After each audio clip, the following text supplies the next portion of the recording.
Are big cities wonderful places? Are they terrible? There are different ideas about this. William H. White writes books about cities.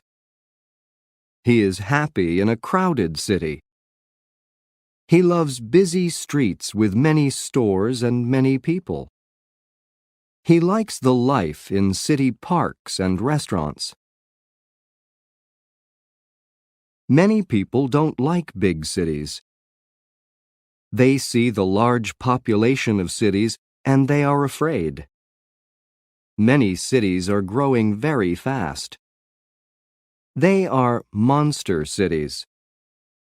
A monster is a big, terrible thing.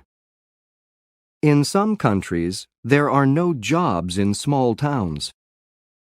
People go to cities to work.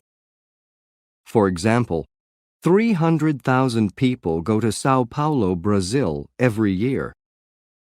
In China, about 183,000 people move to Beijing from the countryside every year. Sao Paulo and Beijing are both megacities.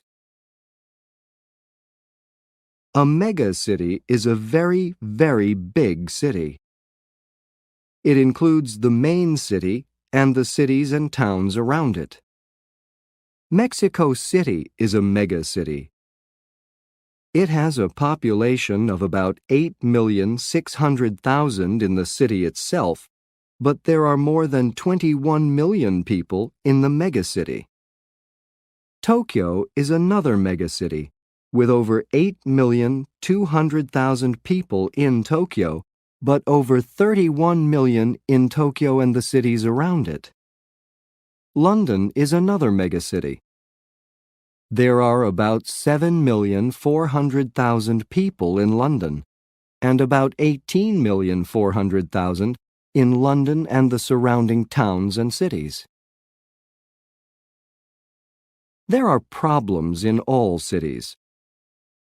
There are big or mega problems in a megacity. In many U.S. cities, there are many people with no jobs and no homes. The air is dirty. There are too many cars. A terrible problem is crime. Many people are afraid of crime. People want to feel safe. Population density is the number of people in 1 square mile, 2.59 square kilometers. Population density is a big problem in many cities. In Miami, Florida, the density is only 7,748. In Bangkok, Thailand, there are 58,397 people per square mile. Is this crowded? Yes, but other cities are more crowded. Do you think William H. White likes Hong Kong? The population density there is 247,501.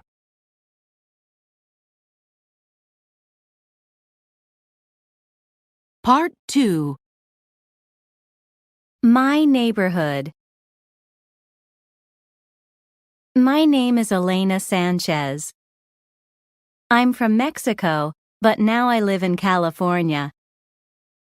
I'm a student here in English language classes at a small college. I live in an apartment building. It's on the corner of Olive Street and Sycamore Avenue. My address is 2201 Olive Street. There's a big olive tree in front of the building. There's a park across the street. There are a lot of oak trees in the park. The trees are beautiful in the summer. A lot of my neighbors are from different countries. The people next to me are from Indonesia. The family across from the Indonesian family is from Colombia.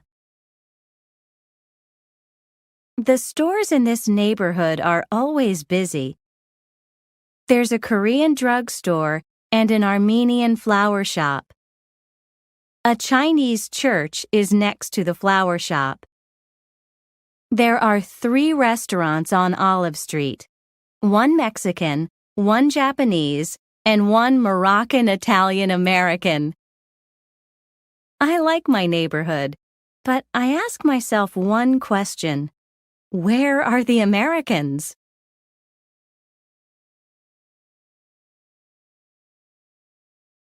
Lesson 2. Shopping.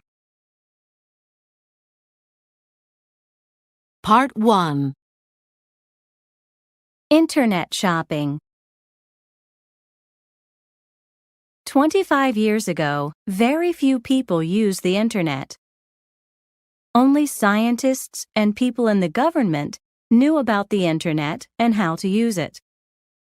This is changing very fast. Now almost everyone knows about the internet, and many people are online, on the internet, every day. When people think about the internet, they often think about information. But now, more and more, when people think about the internet, they think about shopping. Amazon.com was one of the first companies to try to sell products on the internet. Jeff Bezos started the company. One day he made a prediction about the future. He saw that the World Wide Web was growing 2,000% a year. He predicted that it was going to continue to grow, and he thought that shopping was going to move to the internet. People were going to shop online. He quit his good job and drove across the country to Seattle, Washington. There, he started an online bookstore called Amazon.com. Bezos had very little money.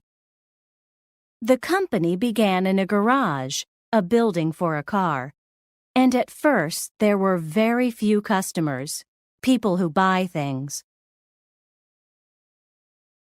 At the Amazon.com site, people can search for a book about a subject, find many different books about that subject, read what other people think about the books, order them by credit card, and get them in the mail in 2 days. This kind of bookstore was a new idea, but the business grew. In a few years, Amazon.com had 10 million customers and sold 18 million different items in categories including books, CDs, toys, electronics, videos, DVDs, home improvement products, things that you use to fix up a house, software, and video games. Today, at a virtual shopping mall, a group of online stores, you can buy anything from gourmet food, special, usually expensive food, to vacations. 15 years ago, many people said, "Online shopping is crazy. Nobody can make money in an online company." They were wrong. Today, Jeff Bezos is a billionaire. More and more people are shopping online, and online companies are making a profit. It is a huge business. But some people predict online business isn't going to grow anymore. They say customers are afraid of online crime and they will stop shopping on the internet. Are these people right? Nobody knows, but we'll soon find out.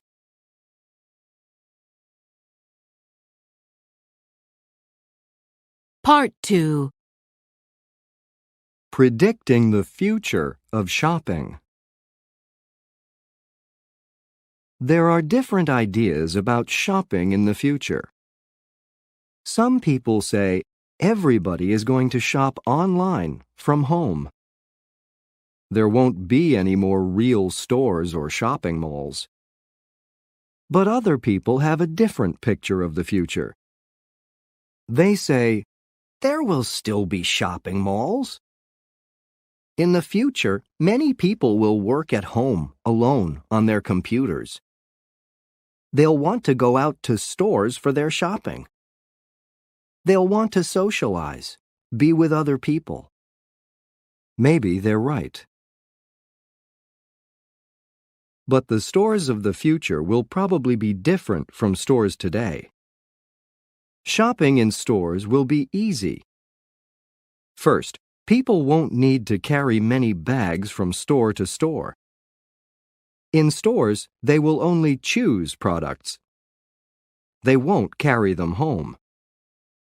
The stores will deliver most of their purchases, such as clothes and books, to their houses. Second, people won't need to carry money or credit cards with them. An eye scan will identify their eyes and put their purchase on their credit card. Shopping malls will probably also be different from today. They won't only have big department stores and many small stores. Malls will still be places for shopping and for entertainment, such as movies. But in malls of the future, busy people will also do other things. They will go to the doctor, the dentist, and the post office. They will go to the gym, too. Everybody agrees about one thing. Shopping will be different in the future.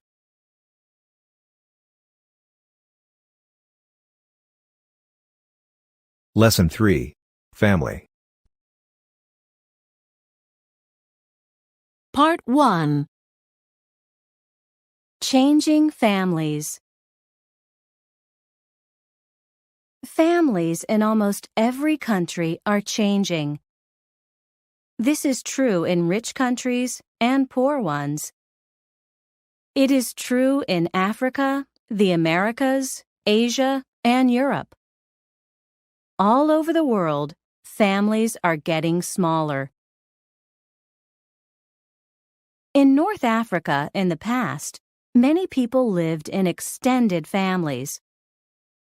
50 to 100 people lived together in a group of houses. These were all family members, grandparents, aunts, uncles, cousins, children, and grandchildren. But now this traditional family is breaking into smaller groups. The traditional family in Mexico was also big. One generation ago, the average Mexican woman had 7 children. Today, she has an average of only 2.5 children. Now, without so many children, families don't need to spend so much money on basics, such as food, clothing, and housing. The traditional Japanese family was also an extended family: a son, his parents, his wife, his children, and his unmarried brothers and sisters. 3 generations lived together. But this tradition is changing. Now most families are nuclear families, parents and their children. And most Japanese parents have only 1 or 2 children. These families have new problems. Many men and women spend a lot of time at work. They don't spend much time together as a family. This can be very difficult. Some young women don't want this kind of marriage. They get a job and live with their parents. They say, "I don't need to get married." In Europe, in traditional families, the woman stayed home with the children and the man had a job. But families all over Europe are changing. The number of divorces is going up. In Germany, 41% of all marriages end in divorce. In Finland, that number is 56%. Many Europeans don't get a divorce, but they don't get married either. In much of Europe, many people live alone. In France, more than 26% of women between age 30 and 34 live alone, and more than 27% of men of the same age live alone. The number of single-parent families is going up too. In Denmark, 60% of all firstborn children have parents who are not married. The world is changing, and families are changing too. There are many new types of families, but most seem to be getting smaller.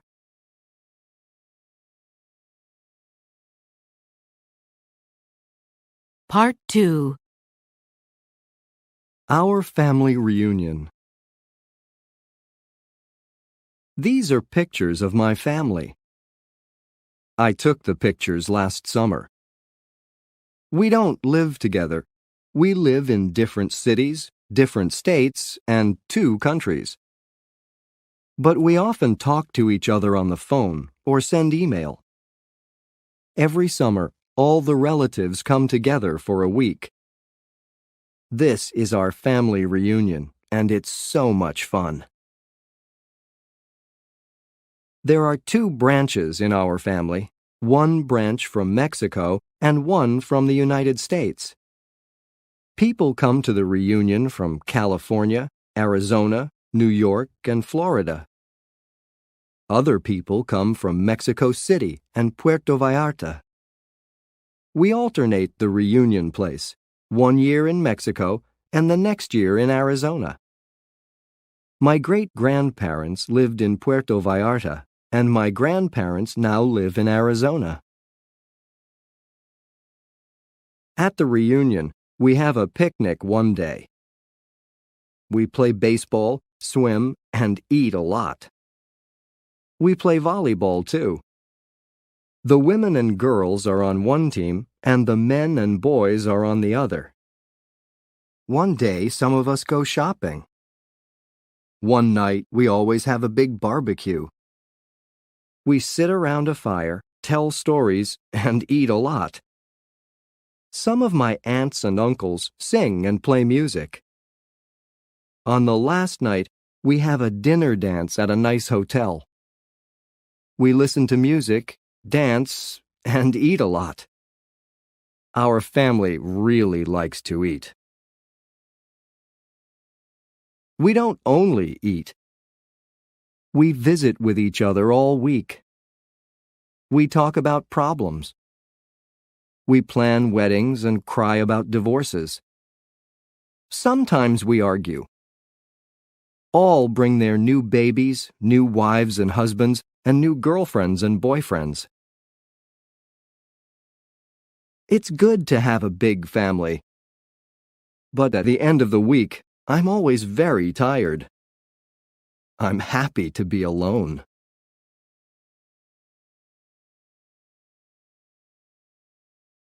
Lesson 4. Personal Health. Part 1. Health news for body and mind. Nobody wants to be sick. Everyone wants to be healthy, and most people want to have a long life too. But a healthy body is not enough. We all want both physical and mental health. What can we do to stay well? Most of us know some things to do. It's a good idea to exercise, for example, in a gym, eat fruit, vegetables, and fish, and drink lots of water. We also know things not to do. It's a bad idea to eat a lot of junk food, such as chips, ice cream, candy, donuts, and other foods with sugar or fat. It's a bad idea to be a couch potato, a person who watches a lot of TV and doesn't exercise. it's a terrible idea to smoke. But scientists now have new information about other ways to stay healthy. Some of it is surprising. Drink cocoa. Several beverages are good for the health. Orange juice has vitamin C. Milk has calcium. Black tea and green tea are good for health too. They have antioxidants. These fight diseases such as cancer and heart disease. Most people know this. But most people don't know about cocoa, hot chocolate. They enjoy the sweet chocolatey beverage, but they don't know about its antioxidants. It has more antioxidants than tea. Relax. Too much stress, which is worry about problems in life, is not good for physical health. For example, it makes your blood pressure go up. Now we know more. Some stress is chronic, which means that it lasts a long time, for many months or years. Chronic stress can make people old. As people get older, they get gray hair and wrinkles in their skin, and their eyesight and hearing become worse. This is normal, but chronic stress makes people age, grow old, faster. A scientist at the University of California, San Francisco, studies stress. She can now identify how stress makes people age. It can damage, hurt, the body's DNA. The lesson from this is clear. We need to learn to relax. Sleep. One easy and cheap way to help both your physical and mental health is just to sleep 8 hours or more every night. But more and more people are not sleeping enough. According to the World Health Organization, over half the people in the world may be sleep deprived, which means they don't get enough sleep. Sleep-deprived people often have medical problems, such as high blood pressure, diabetes, a problem with sugar in the blood, and heart problems. It is also more difficult for them to make decisions. Clearly, we need to find time to get more sleep. But there is another reason. A new study from Germany found that sleep makes people smarter. The study shows that the brain continues to work during sleep and helps the sleeper to work on problems. You didn't do your homework last night? Maybe you can tell your teacher that you were working hard in your sleep. Learn languages. How many languages do you speak? There might be good news for you. A study from a university in Canada found something interesting. Bilingual people, who speak 2 languages very well, do better on tests than people who speak only 1 language. It seems to be mental exercise to hold 2 languages in your brain. Ellen Bialystok of York University says it's like going to a brain gym. Conclusion. To have good physical and mental health, we need to eat right, relax, sleep enough, and exercise, both the body and the brain.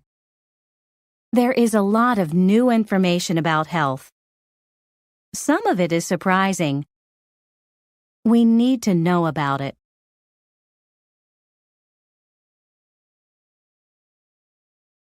Lesson 5. Women and Men. Part 1.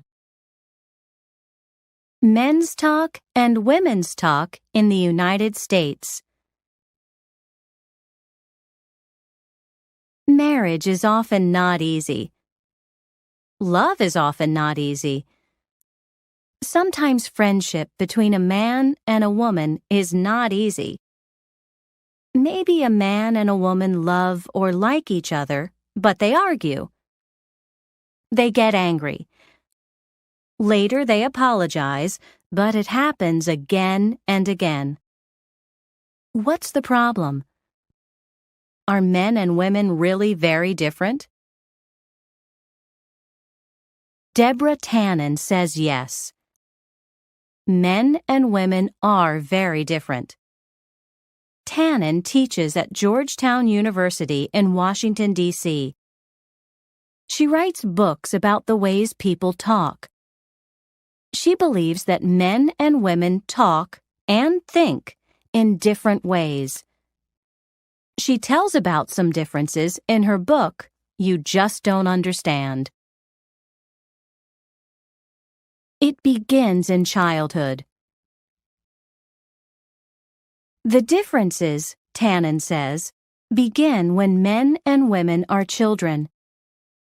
Very young boys and girls are similar to each other. In other words, they like many of the same things and play in the same ways. They aren't very different. But then there is a change. When children in the United States are 5 or 6 years old, boys usually play in large groups. One boy gives orders. For example, he says, "Take this, go over there, and be on this team." He is the leader. Boys also brag. In other words, they say good things about themselves. They do this to have a high position, place, in the hierarchy. In other words, the system from low to high. Position in the group is important to boys.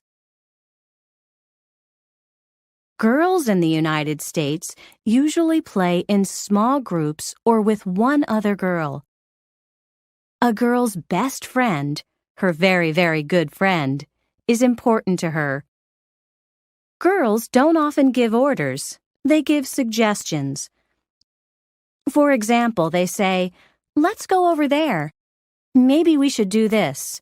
And, "Do you want to play with that?" Girls don't usually have a leader, and they don't often brag. Everyone has an equal position. Boys and girls play in different ways, too. Much of the time, little girls sit together and talk. They have conversations. Little boys are usually active. They do things. When children grow up, nothing really changes.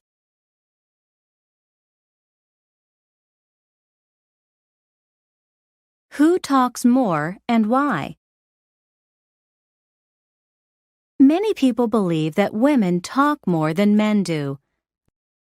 According to Deborah Tannen, this isn't exactly true.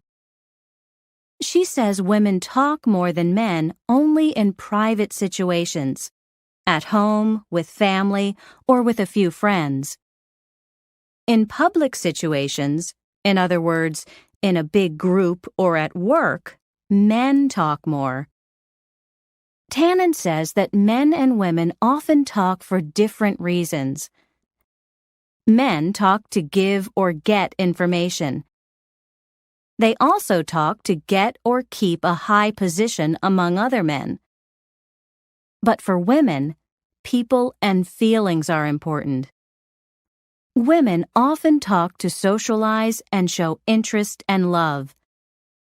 They also talk to keep their close relationships with friends and family. Conclusion. Although a man and a woman might speak the same language, sometimes they don't understand each other. Men's talk and women's talk are almost two different languages. But maybe men and women can learn to understand each other if they understand the differences in speech.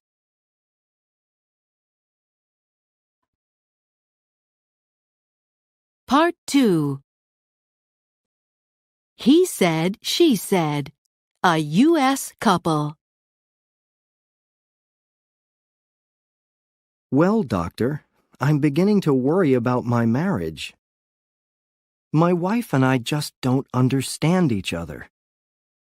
She doesn't like to do things with me. She won't play tennis or baseball with me. She doesn't like to fix the car with me. She doesn't work on the house with me, paint the house or fix the roof. She doesn't listen when I talk about interesting things, sports, money, or world politics. Sometimes she gets angry with me about unimportant things. And she talks and talks and talks about uninteresting things. What's wrong with her? Well, doctor, I'm beginning to worry about my marriage. My husband and I just don't understand each other. We both work full-time, but I do all the work at home. Fix dinner, wash clothes, and clean the house. His life is easy. He has only one job. I have two. Sometimes I feel so lonely. When he's home, he reads the newspaper or watches TV. He doesn't talk with me. He talks at me. He only talks with his friends. He doesn't listen if I tell him about my day. He isn't interested in our friends and relatives. Sometimes he gives me orders. Sometimes he tells me about sports or politics, but I don't like it because I feel like a student in school. What's wrong with him?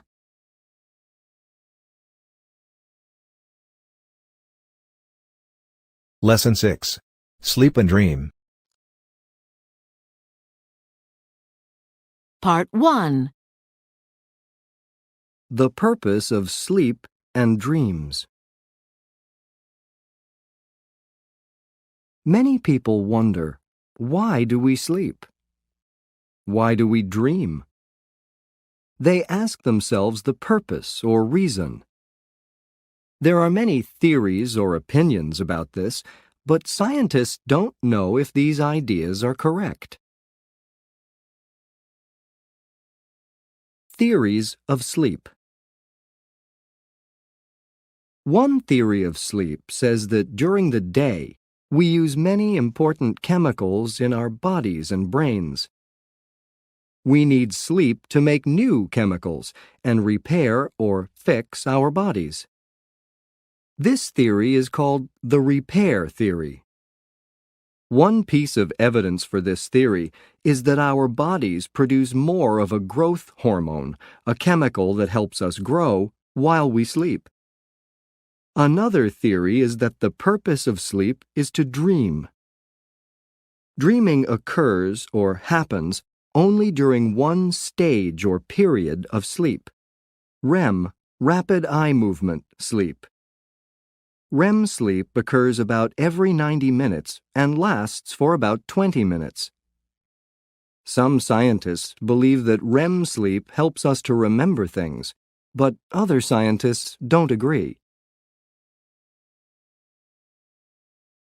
Dream theories. Whatever the reason for sleep, everyone sleeps, and everyone dreams every night. Many times we don't remember our dreams, but we still dream.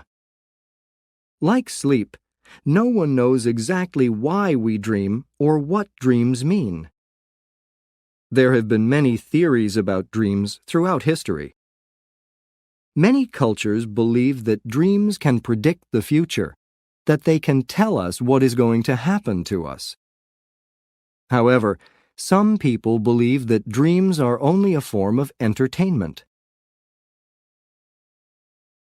Psychologists, such as Sigmund Freud, say that dreams are not predictions of the future.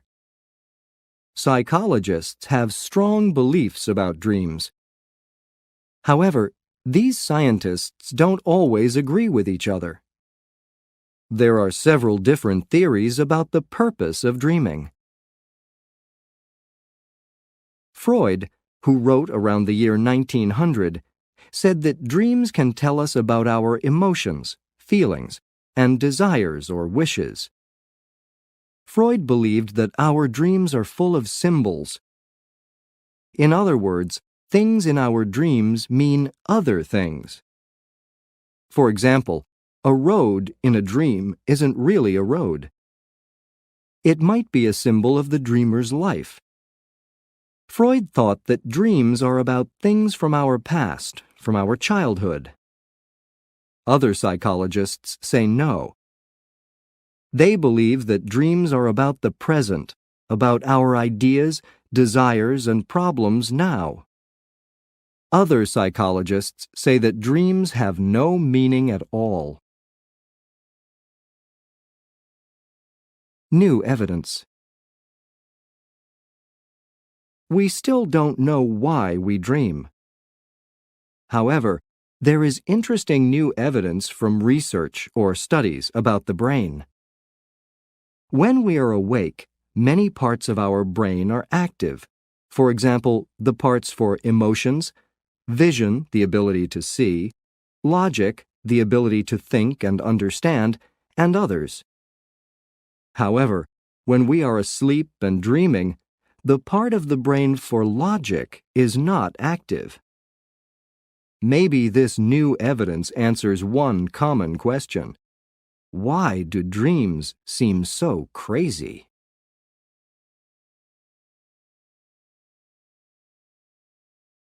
Part 2. A Dream Narrative. This is the dream of a 40-year-old businessman. He is married and has 2 children. He goes to a psychologist because he feels anxious a lot.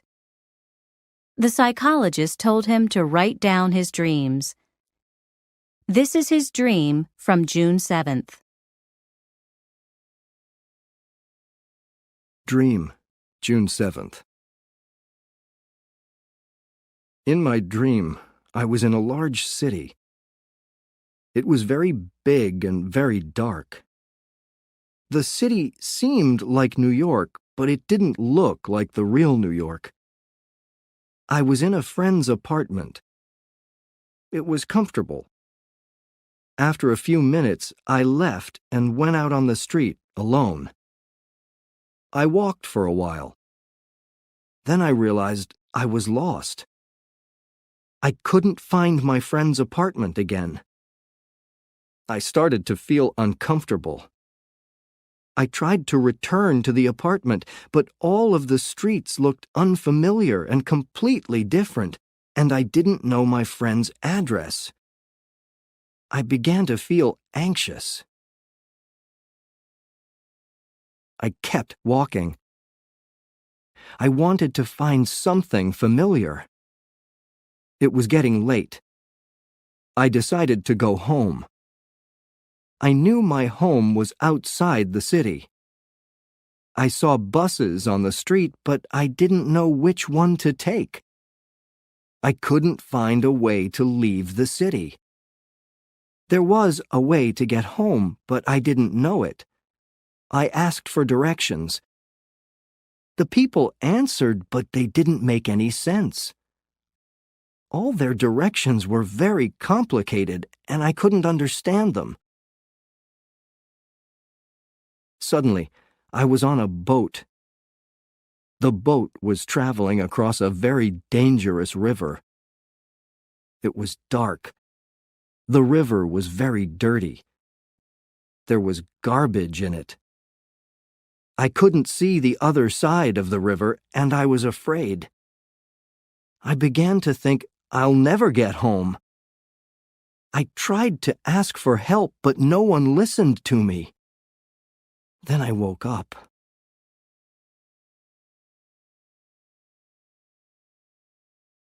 Lesson 7.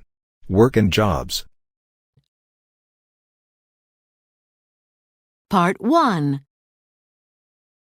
Volunteering. Some people go to work each day and then come home. They spend time with their family and friends. Maybe they watch TV or go to a movie. Sometimes they exercise or read. This is their life. But for other people, this isn't enough. They look around their neighborhoods and see people with terrible hardships, sickness, loneliness, and homelessness. Other people see problems with the environment. Many people want to help. They volunteer. They give some of their time to help others. Volunteers help in many ways. Some visit sick and lonely people. Some give their friendship to children without parents. Some build houses for homeless people. Others sit and hold babies with AIDS. Andy Lipkiss was at summer camp when he planted his first tree. He began to think about the environment. In many countries, people were cutting down trees. Andy Lipkiss worried about this.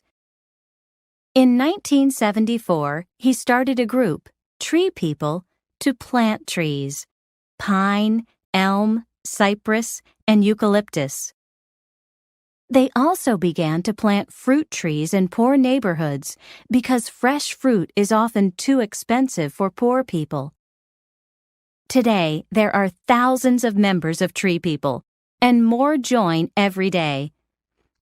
They plant millions of trees everywhere to help the environment and people.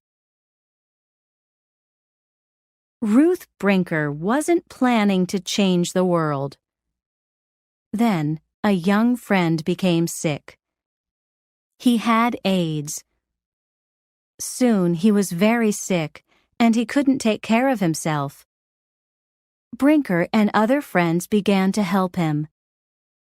In 1985, Brinker started Project Open Hand. This group cooks meals and takes them to people with AIDS. Soon, Project Open Hand volunteers were cooking many meals every day and delivering them to people who couldn't leave home. Today, volunteers prepare 2,000 meals daily. Ruth Brinker didn't plan to change the world, but she is making a change in people's lives. Only 3 volunteers began the Marine Mammal Center in Northern California in 1975. Today, there are 800 volunteers. They work with mammals. Mammals are animals that feed on their mother's milk when young. The volunteers help sick ocean mammals, seals, sea lions, and sea otters. The sick animals become well and strong. Motherless baby animals grow big and healthy. For many weeks, or sometimes months, volunteers help to feed and take care of these animals. They also work in an educational program that teaches people about these animals. The volunteers don't get any pay for their hard work. Their pay is the good feeling on the day when they can release a healthy animal, take it to its home, the ocean, and let it go free. 30 or 40 years ago, most volunteers were housewives. They volunteered time while their husbands were working. Today, both men and women volunteer, and teenagers and children too. There are volunteers from all social classes, all neighborhoods, and all ages. Most aren't rich or famous. They enjoy their volunteer work. People need them. Today, the world needs volunteers more than ever before. Perhaps a young Zulu boy from South Africa, Nkosi Johnson, said it best. Before he died of AIDS at the age of 12, he made a speech that is now famous. In this speech, he said, "Do all you can with what you have, in the time you have, in the place you are."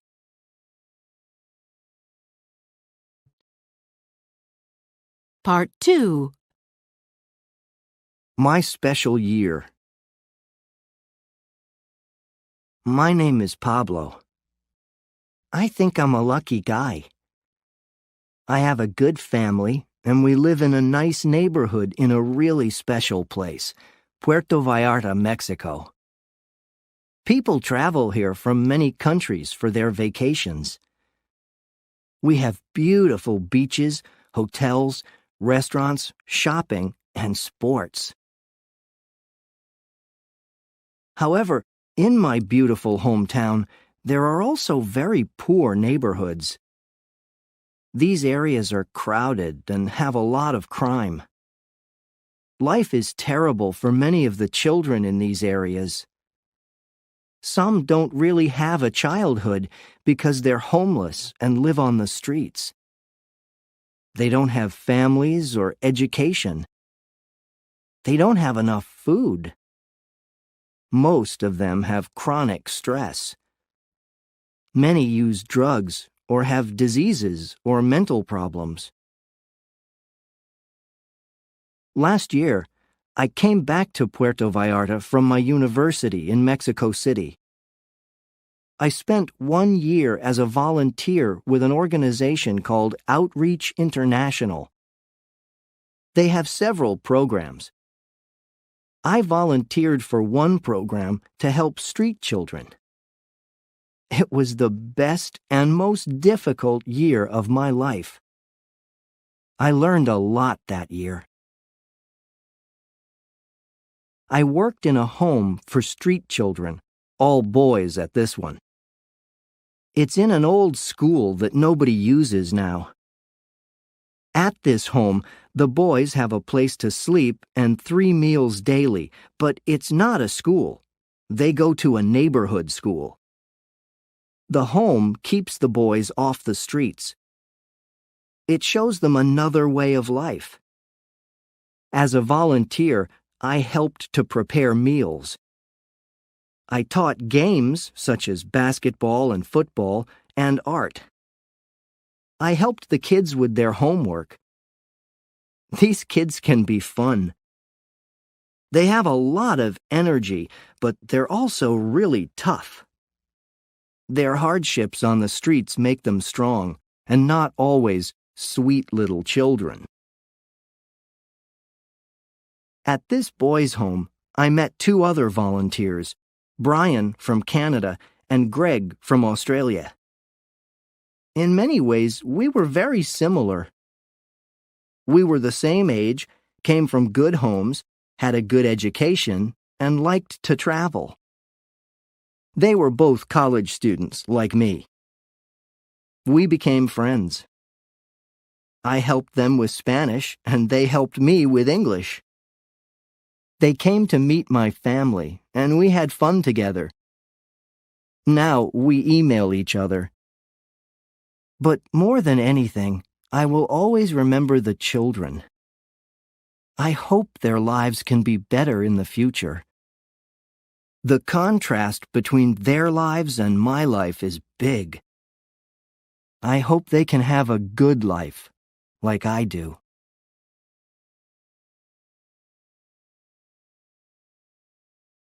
Lesson 8. Eating and Food.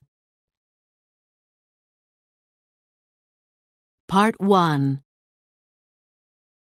New foods, new diets. Diet of the past. On March 26, 1662, Samuel Pepys and 4 friends had lunch at his home in London, England. They ate beef, cheese, 2 kinds of fish, and 6 chickens. Today, we might wonder, what? No fruits? No vegetables? More than 300 years ago, people in Europe ate differently from today. They looked different too. In famous paintings by Titian, Rubens, and other artists, people weren't thin, they were overweight.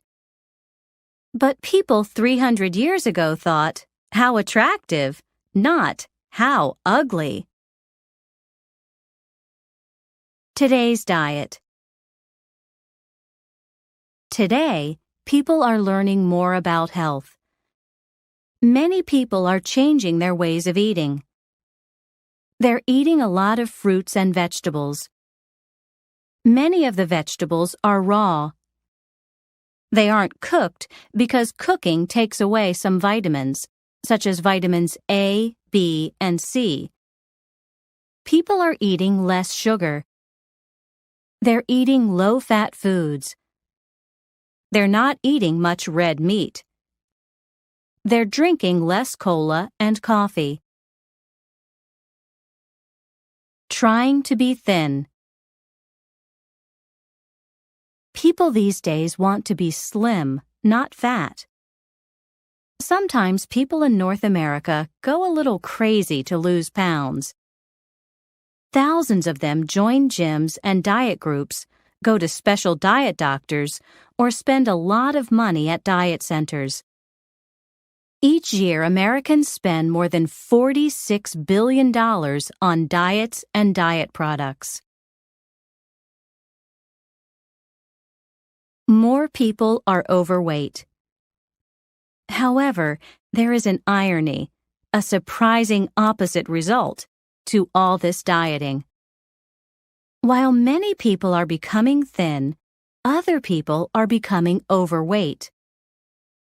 More people are overweight than in the past. In many countries, there is a serious problem with obesity. In other words, a condition of being very overweight. There are two main reasons. First, these days many people often go to fast food restaurants. They didn't in the past. At these restaurants, many of the foods, such as fried potatoes and meat, are high in fat. Some of the dairy products, such as cheese, are high in fat, and others, such as ice cream, are high in fat and sugar.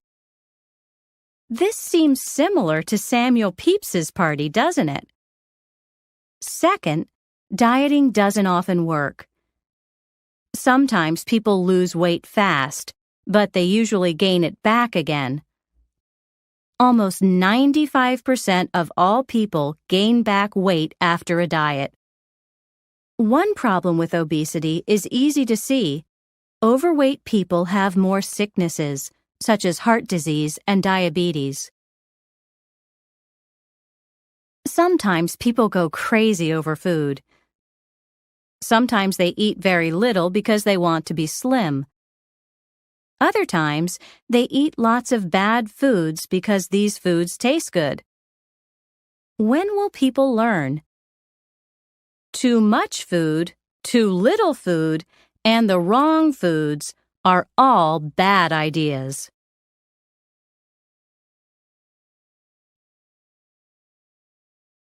Part 2.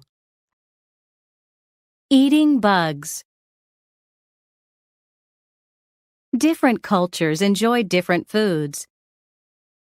Sometimes a food that one culture thinks is delicious might seem disgusting to another. In much of the world, people eat beef, but the idea of meat from a cow disgusts some Hindus in India. People in France sometimes eat horse meat or frogs, and this disgusts some Americans. People in Western countries eat cheese, and many Asians think that this is disgusting.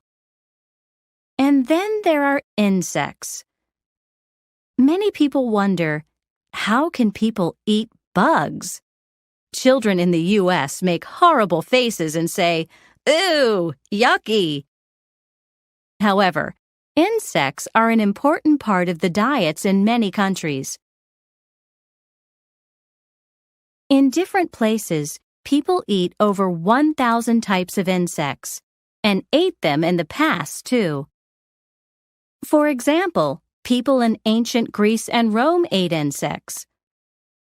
American Indians ate grasshoppers, crickets, and caterpillars. Today, in parts of Africa, people eat termites, insects that eat wood, and caterpillars as snacks. In Japan, some people eat grasshoppers with soy sauce. In small villages and in some restaurants in Thailand, people enjoy crickets and grasshoppers. In some Mexican restaurants, people pay $25 for a plate of butterfly larvae. In the United States, some restaurants now offer insects as a gourmet food. In China, people spend $100 million each year on ants. There are different ways to prepare bugs as food. One way is to boil them in very hot water. In Colombia, some people spread them on bread. In the Philippines, people fry them in butter with vegetables. In Mexico, people fry them in oil or marinate them in lemon juice, salt, and chili. In some parts of Africa, some people bake or fry them. In other areas, they eat them raw. However, entomologists, scientists who study insects, say that it's important to cook insects, not eat them raw. In the United States, a company called Hot Licks now sells candy with insects in it. Julieta Ramos Elerdui, a researcher at a university in Mexico City, says that there are many good reasons to eat bugs. First, insects are a cheap food, except on a plate in an expensive restaurant, and they taste good. Some insects taste like nuts, bacon, mint, or cinnamon. Second, bugs are good for our health. For example, they often have more protein than beef or fish. Third, they can bring money to poor people who find them in the forest and sell them. In parts of Africa, there are 7 pounds of insects on just one tree. This brings a good profit for very little work. Finally, eating insects can help to save the environment. In many countries, people cut down trees. However, they will not do this if the trees have insects to eat or sell. People worldwide are now eating foods from other countries. People in the West now enjoy Japanese sushi, a small roll of cooked white rice served with a garnish of raw fish, vegetables, or egg. People everywhere eat Italian pizza and American hamburgers. Maybe someday, in a fast food restaurant in any country, a customer will say, "Give me a hamburger and an order of caterpillars, please." In the future, insects might be as familiar to us as rice, bread, or beans.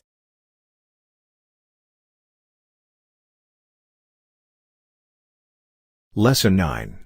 Places to visit. Part 1. Adventure vacations. People like different kinds of vacations. Some go camping. They swim, fish, cook over a fire, and sleep outside. Others like to stay at a hotel in an exciting city. They go shopping all day and go dancing all night. Or maybe they go sightseeing to places such as Disneyland in the United States, the Taj Mahal in India, or the Louvre in France. a different kind of vacation. Some people are bored with sightseeing trips. They don't want to be tourists. They prefer an adventure, a surprising and exciting trip. They want to learn something and maybe help people too. How can they do this? Some travel companies and environmental groups are planning special adventures. Sometimes these trips are difficult, but they're a lot of fun. One organization, Earthwatch, sends small groups of volunteers to different parts of the world. Some volunteers spend 2 weeks and study the environment. Others learn about people of the past. Others work with animals or plants. Hard work in the far north.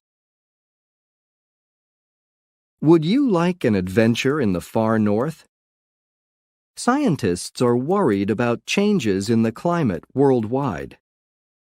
They are studying how the environment is changing because of a warming climate. 2 teams of volunteers, one in Alaska and the other in Iceland, will study glaciers, huge fields of ice that move very slowly. These glaciers are getting smaller. Scientists wonder why and how. Another team will go to Manitoba, Canada. This team will collect information on birds, mammals, and the amount of snow. If you like exercise and cold weather, these are good trips for you, but you must be in very good physical condition. Studying ocean mammals. Do you enjoy ocean animals? You can spend 2 weeks in Florida. There, you can study dolphins. It will be exciting to learn about these intelligent ocean mammals. These beautiful animals can live to over 50 years of age. They travel together in family groups. From small boats, volunteers will study and photograph these groups. The purpose of this research is to learn about the animals' social behavior. Scientists want to know what dolphins do and how they live. Also, scientists want to study dolphins' health. For example, they wonder, is ocean pollution changing the dolphins' health? If you like warm weather, the ocean, and animals, this is a good trip for you. Digging up the past. Are you interested in history or prehistory? Then southwest France is the place for your adventure. Between 35,000 and 250,000 years ago, early humans lived in this area. Volunteers will work with archaeologists from France, Germany, and the United States to search for evidence about the way of life of the people from that time. If you choose this adventure, you will dig for stone tools and bones, clean them, and photograph them.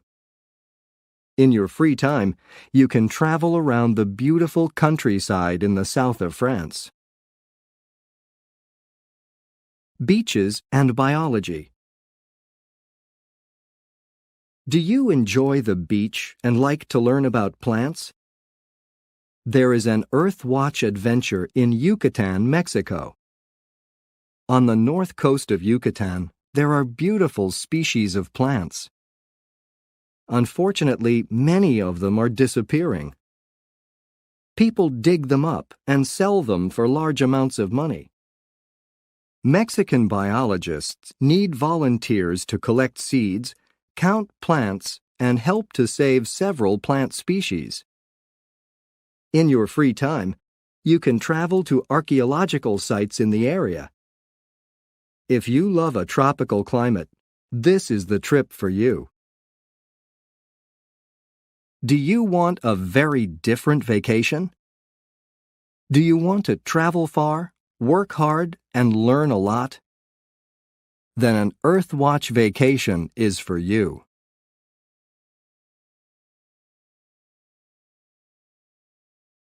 Lesson 10. Save the Earth. Part 1.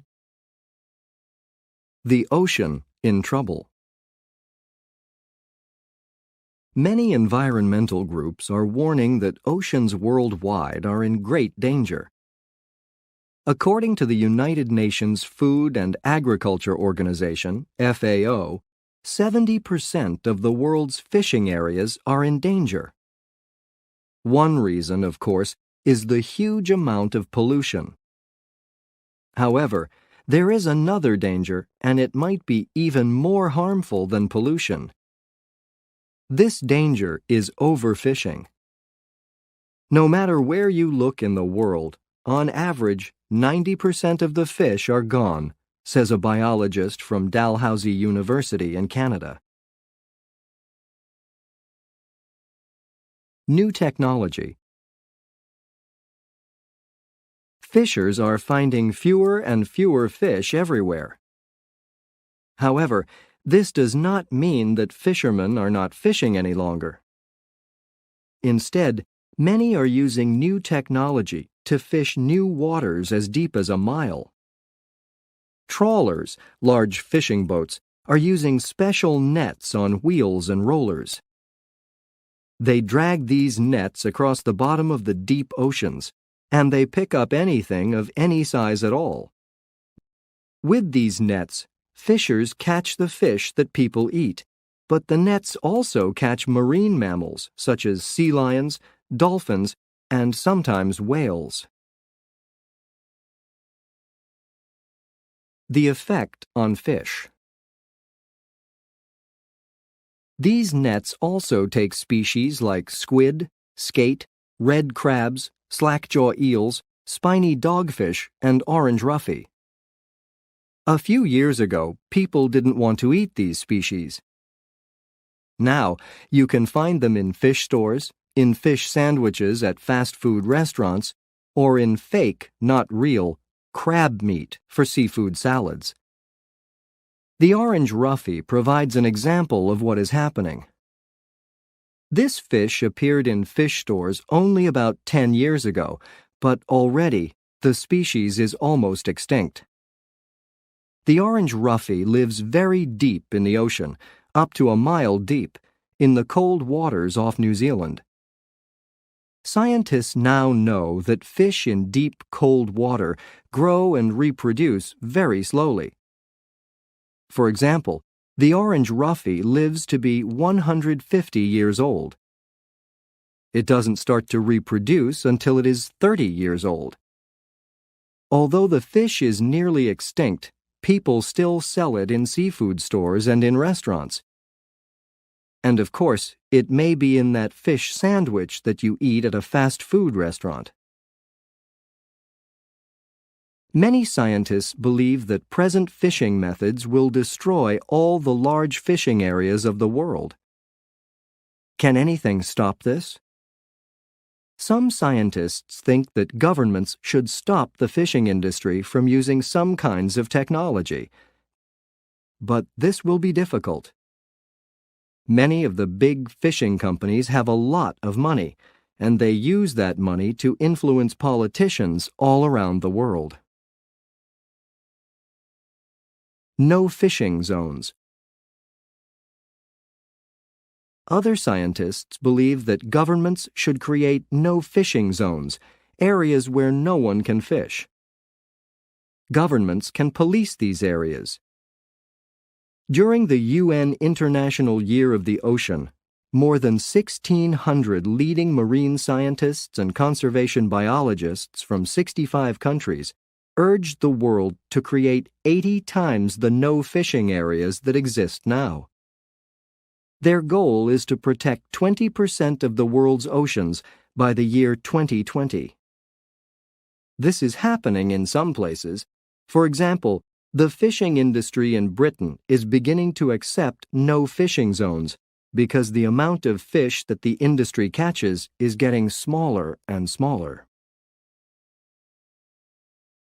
The fishing industry often argues that the scientific evidence is not complete, that we just don't know what is going on in the oceans. Now, scientists and environmentalists have to give evidence to show that the fishing industry is doing damage before the government will pass laws protecting the ocean. This takes time, and sometimes it is difficult to prove something like this.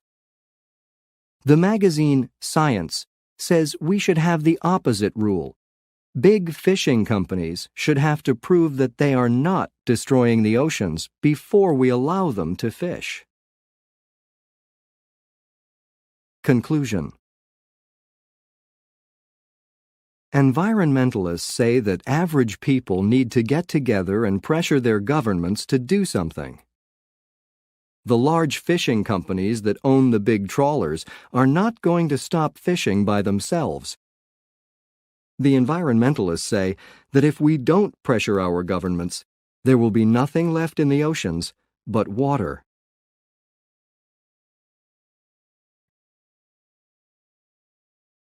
Part 2. Repairing the environment. Early life on Easter Island. Easter Island is a very small island in the Pacific Ocean. In the ancient past, the island was covered with vegetation, such as beautiful forests, and the surrounding ocean was rich in fish. The human population grew to about 9,000 people. Today, we know them for their art, hundreds of huge, amazing statues that are made of stone. Over several hundred years, the people created larger and larger statues. The changing history. For about 700 years, life on Easter Island was good. However, by the 15th century, people suddenly stopped creating the statues. Also, the environment completely changed. The earth didn't produce enough food for the population. The forests were gone because people cut down all the trees.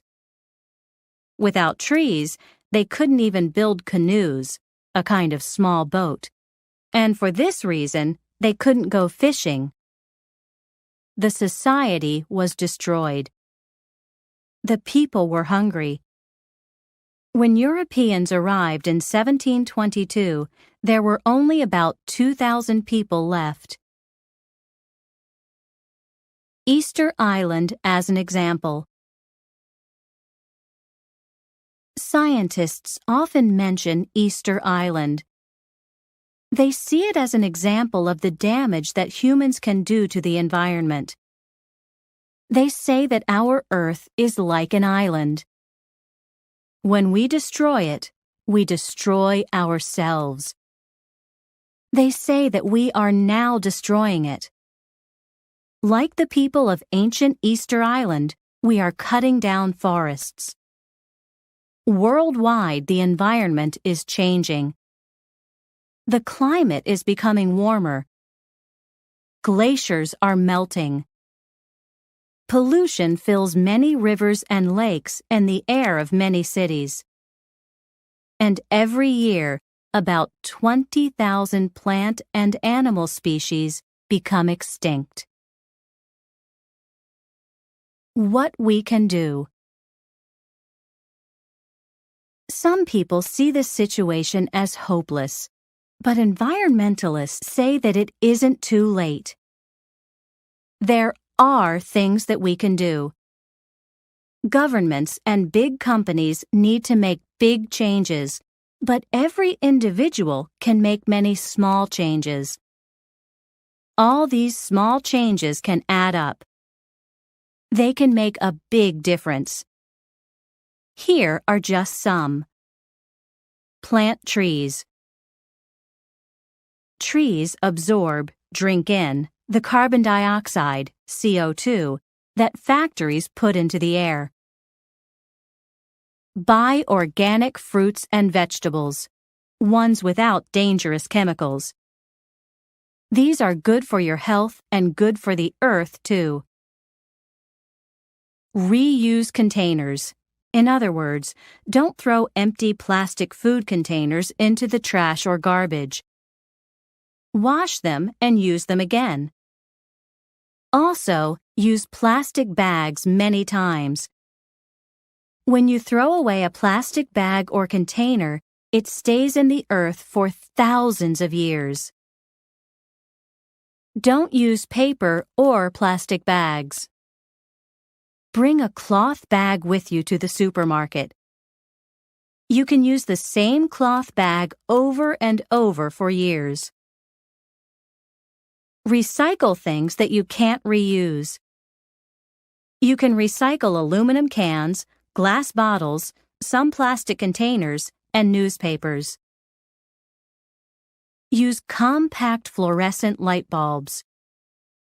They last 10 times longer than regular light bulbs, so they save you money. Also, they use 75% less energy. One of these bulbs can keep a half-ton, 1,000 pounds, of carbon dioxide out of the air. Do you eat tuna fish? If so, look carefully at the can. Buy only tuna that is dolphin safe. In other words, tuna from companies with special nets that don't kill dolphins. Write letters to government leaders. Ask them for laws that protect the environment. Tell them that you want the earth to be here for your great-great-grandchildren.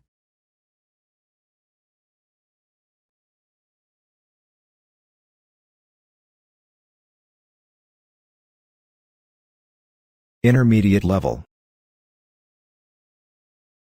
Lesson 1. Student's Life. Part 1.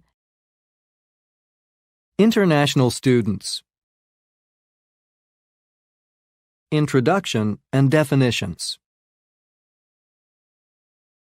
All around the world, there are international students at institutions of higher education. The definition of an international student is a post-secondary student from another country. The meaning of post-secondary is after high school. Another phrase for international students is foreign students.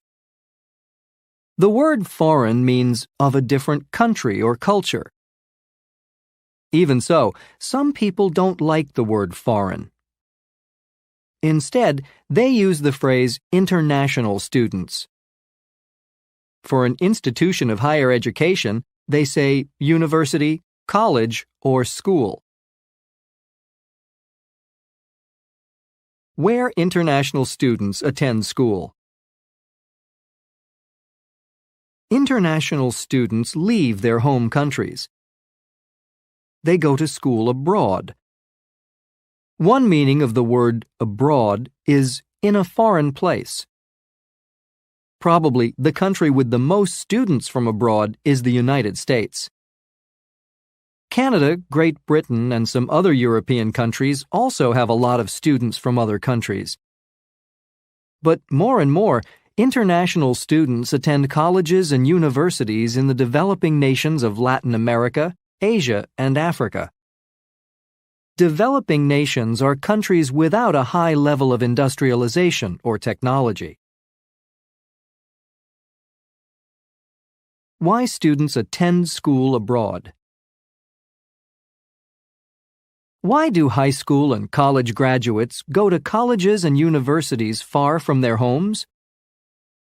Undergraduates are post-secondary students without college degrees. Often, undergraduates want the experience of life in new cultures. Maybe they want to learn another language well.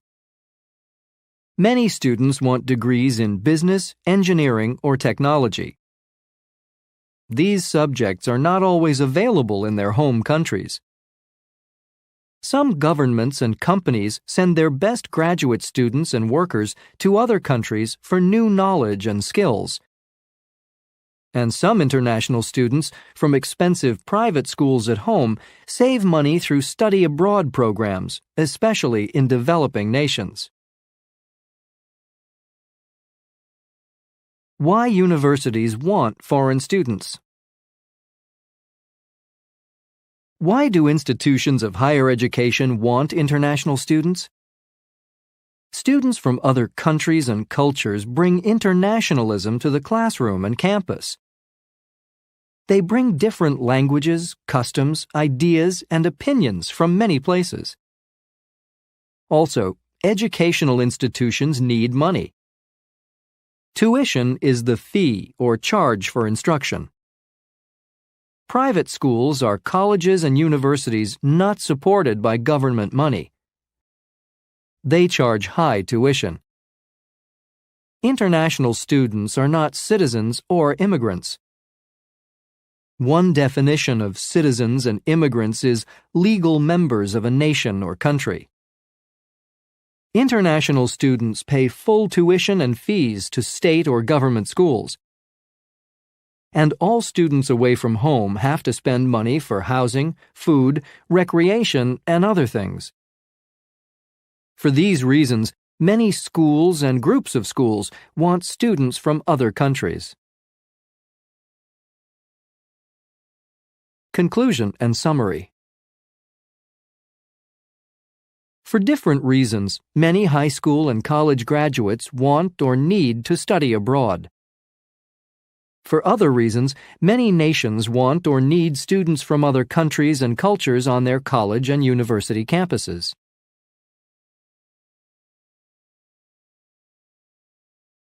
Part 2. University life around the world. Similarities in student life. At colleges and universities around the world, students from other places live in student housing on campus, in apartments, or in the private homes of other people. They walk to school or get there by bicycle or by car. Sometimes they take public transportation like the bus or subway. They attend classes and take quizzes or tests or exams. They complete necessary course requirements. After years of study, they get certificates or college degrees. These are proof of completion of courses of study. Outside school, they have other interests and family or social lives. In some ways, life on the campuses of institutions of higher education is the same everywhere in the world. Systems of higher education. Maybe student life is similar, but the system of higher education differs in countries around the world. For example, in the United States, post-secondary students can live at home and go to community colleges for 2 years or more. Or they can choose 4-year state or private colleges or universities. They can get financial aid like scholarships, grants, or loans. This money helps students to pay college tuition and other charges. Loans have to be paid back. With undergraduate degrees, they can attend graduate school. The system is different in some countries of Asia or the Middle East, like Iran. There, students take an exit exam in their last year of high school. The people with the highest scores attend the best universities in the country. Other students can go to other kinds of colleges or get jobs. Differences in teaching and learning styles. But not only the system of higher education can vary.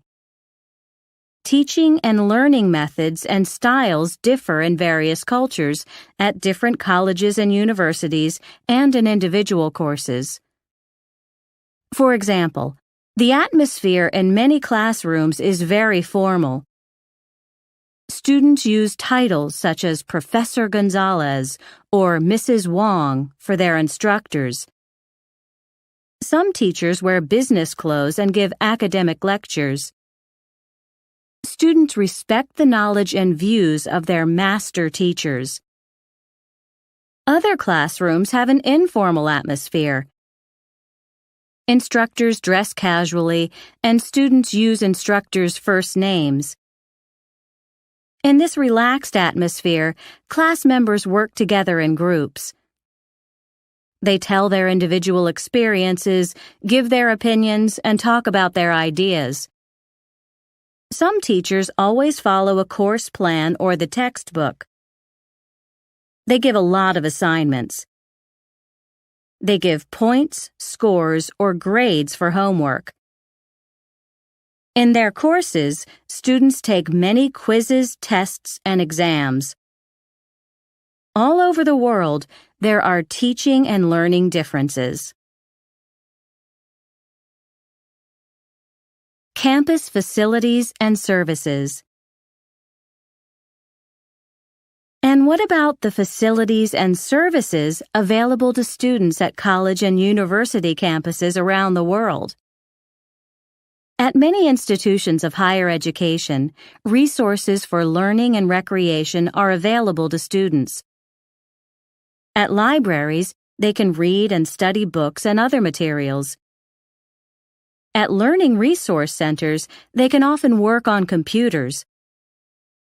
Maybe they can use educational software programs or the internet. Sometimes audio or video equipment is available.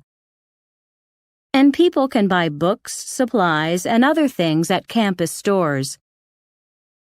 Also, learners can get advice from counselors and individual help with their courses from tutors.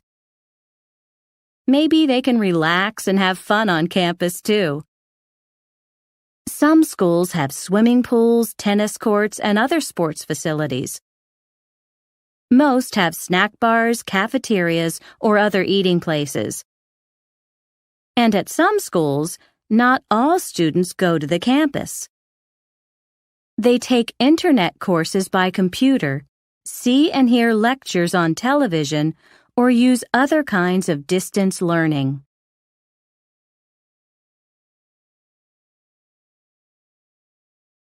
Lesson 2, The Nature.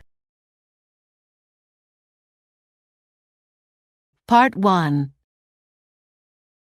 The powerful influence of weather. Biometeorologists and their research. Weather has a powerful impact on the physical world. It also affects people's personalities. How do we know about the effects of weather on people? We know from biometeorologists. These scientists study weather. They study how atmospheric conditions affect human health and emotions. The word atmosphere means the air around the Earth.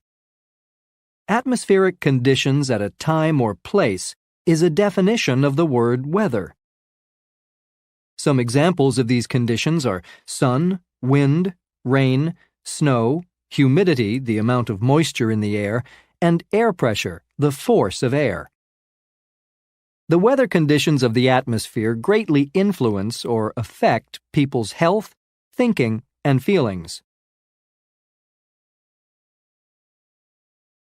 How wind can affect health.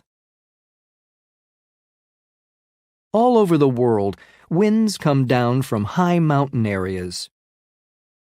The winds fall faster and faster, and the air becomes warmer and drier. What do scientists say about the health effects of this kind of weather?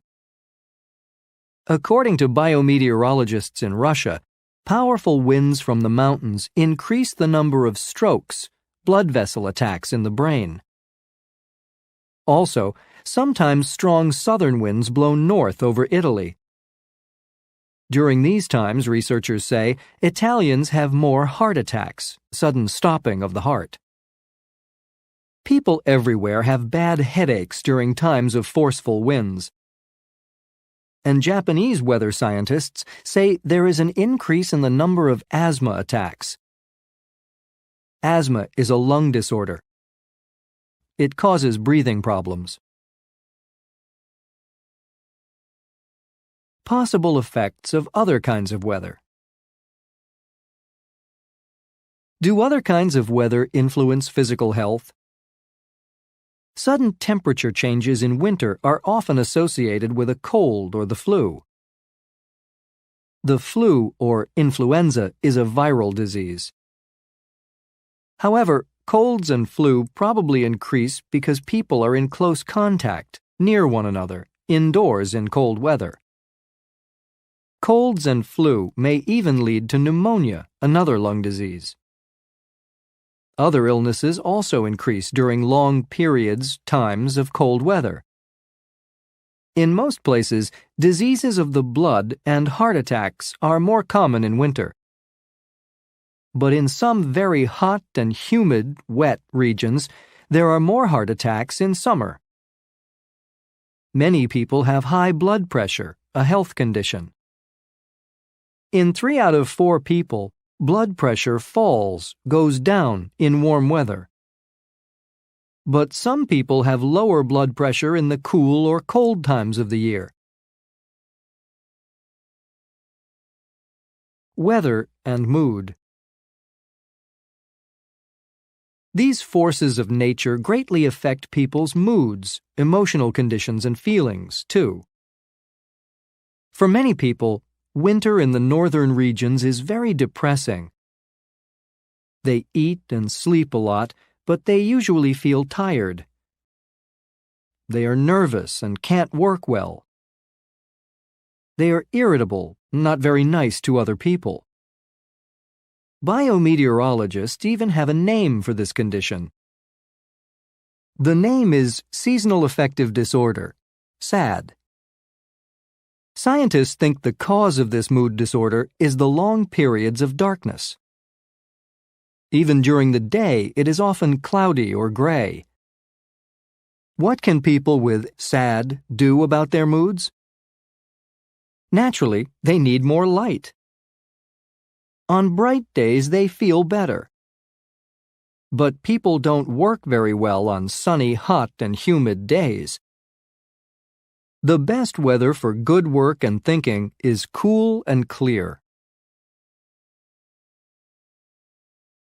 Conclusion and summary. Are the people around you becoming sick more often?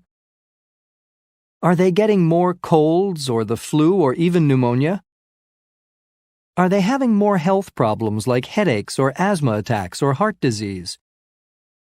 Or are you becoming moody? Are you getting more tired or depressed, low in mood, or sad? Remember, according to biometeorologists and other weather scientists, the cause may be the atmosphere.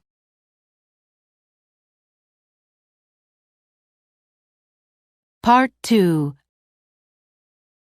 Global climate changes. Climate in regions of the globe. The word weather means the atmospheric conditions at a specific place and time. The weather can vary from day to day. In contrast to weather, climate is the general or average atmospheric conditions of a region. In different areas of the globe, the climate generally stays the same from year to year. For example, the climate in the desert is usually very dry. It may be cold in winter and hot in summer, but there is very little rain or humidity. In contrast, in tropical rainforests, there is very high humidity. In most other areas of the world, the weather is cool or cold and wet or dry in the winter season. It is warm or hot and dry or humid in the summer months. According to some meteorologists, weather researchers, the Earth's climate is changing slowly. In most places on the Earth, the weather varies from season to season or even from day to day. In contrast, the typical climate is similar every year. Even so, there may be global climate changes from one long time period to another. What are these changes?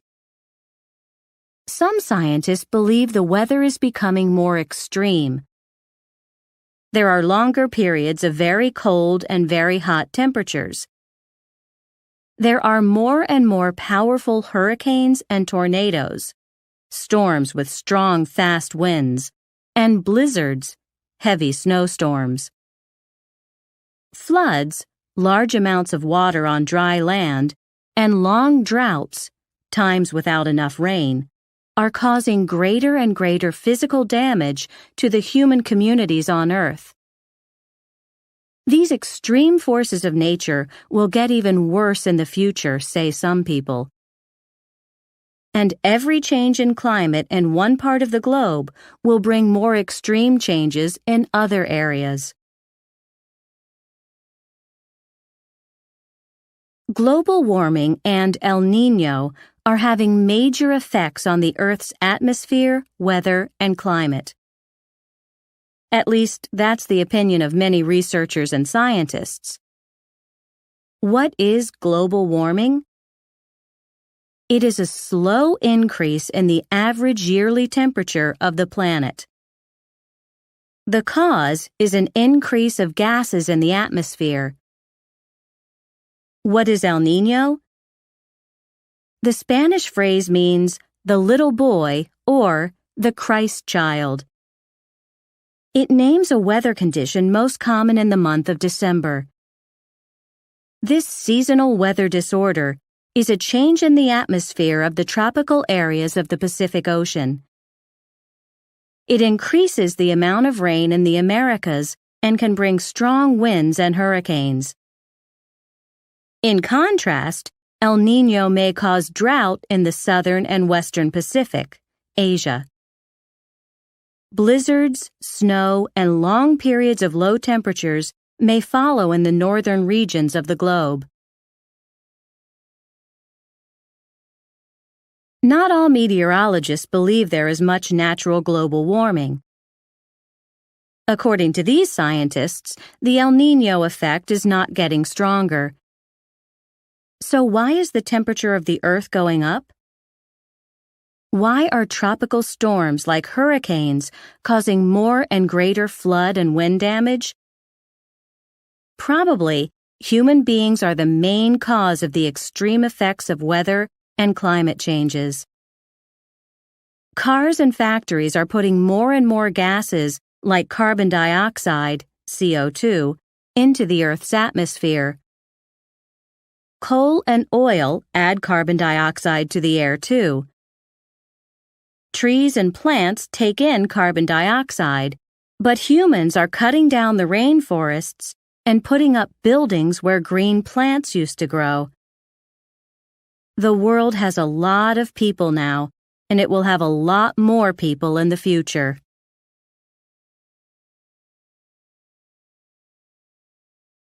Lesson 3, Food and Diet. Part 1. Global diet choices. Meanings of the word diet. Most words in the English language have more than one simple or basic meaning. One example is the word diet. The most general definition of the noun is a person's or a group's usual food choices and habits. In a more specific definition, diet means an eating plan with only certain kinds or amounts of food. For instance, a diet is often a plan to lose weight. And as a verb, diet means to lose weight. People can go on a diet, meaning they are starting a program to lose weight. International fast food. All over the world, the global diet includes fast food. Prepared items from inexpensive restaurants, snack bars, or food stands. Some examples of typical American fast food are hamburgers, hot dogs, sandwiches, and fried chicken.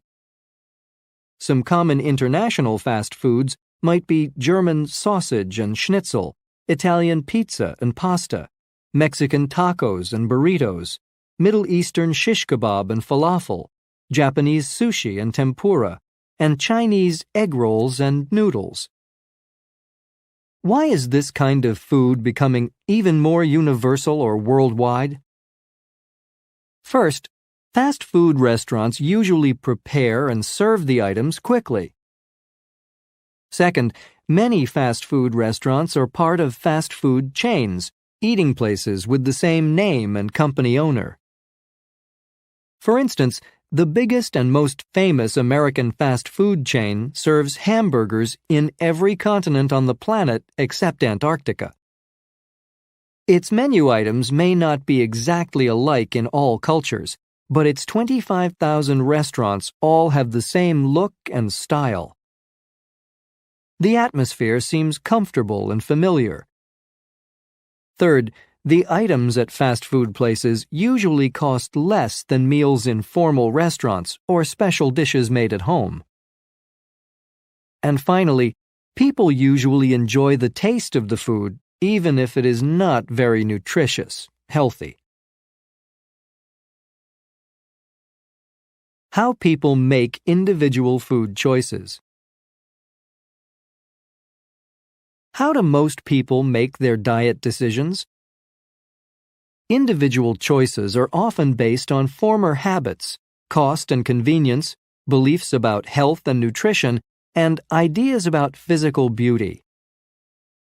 Some people learn to like certain foods in childhood, and they don't change later in life.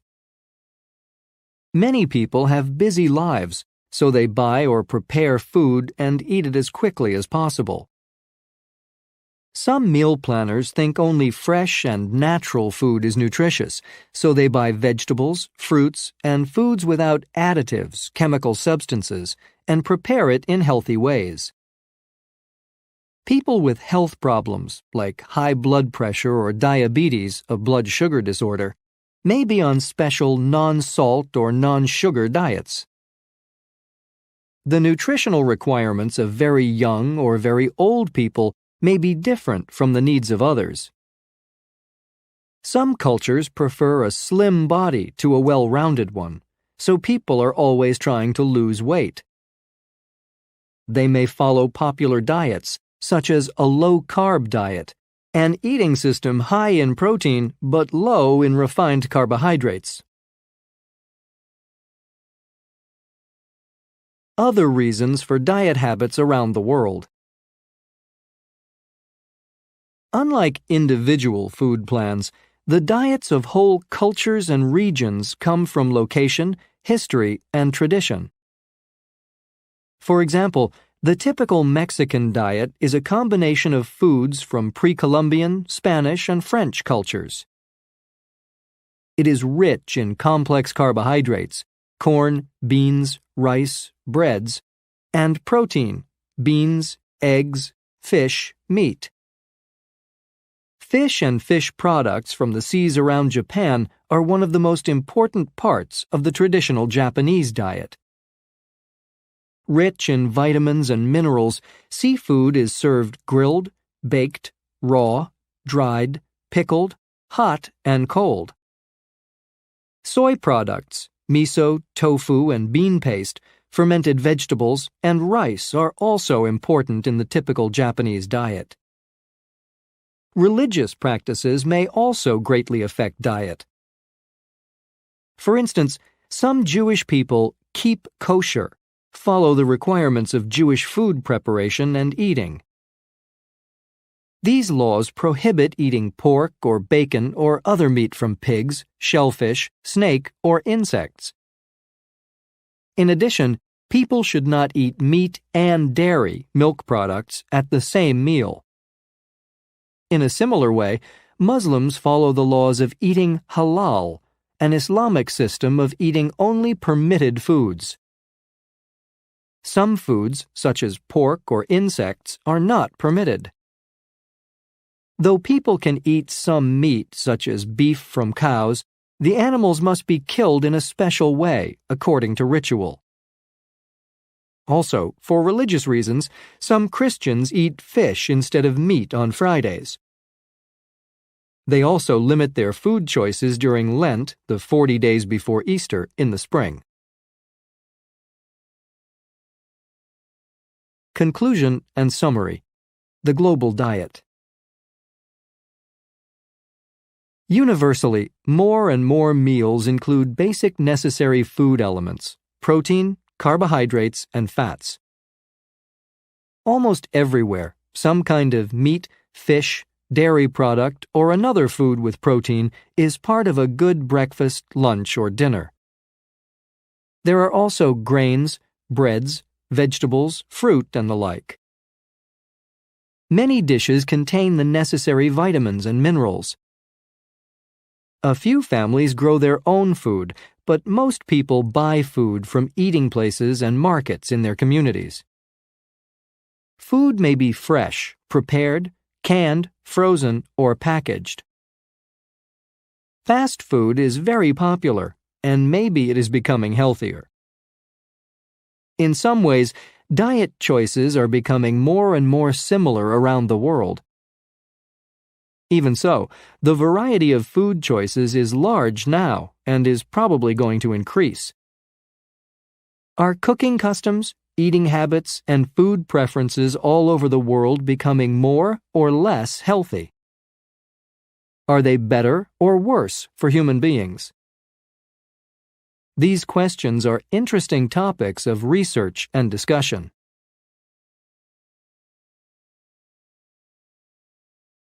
Part 2. Facts about food. Food fights.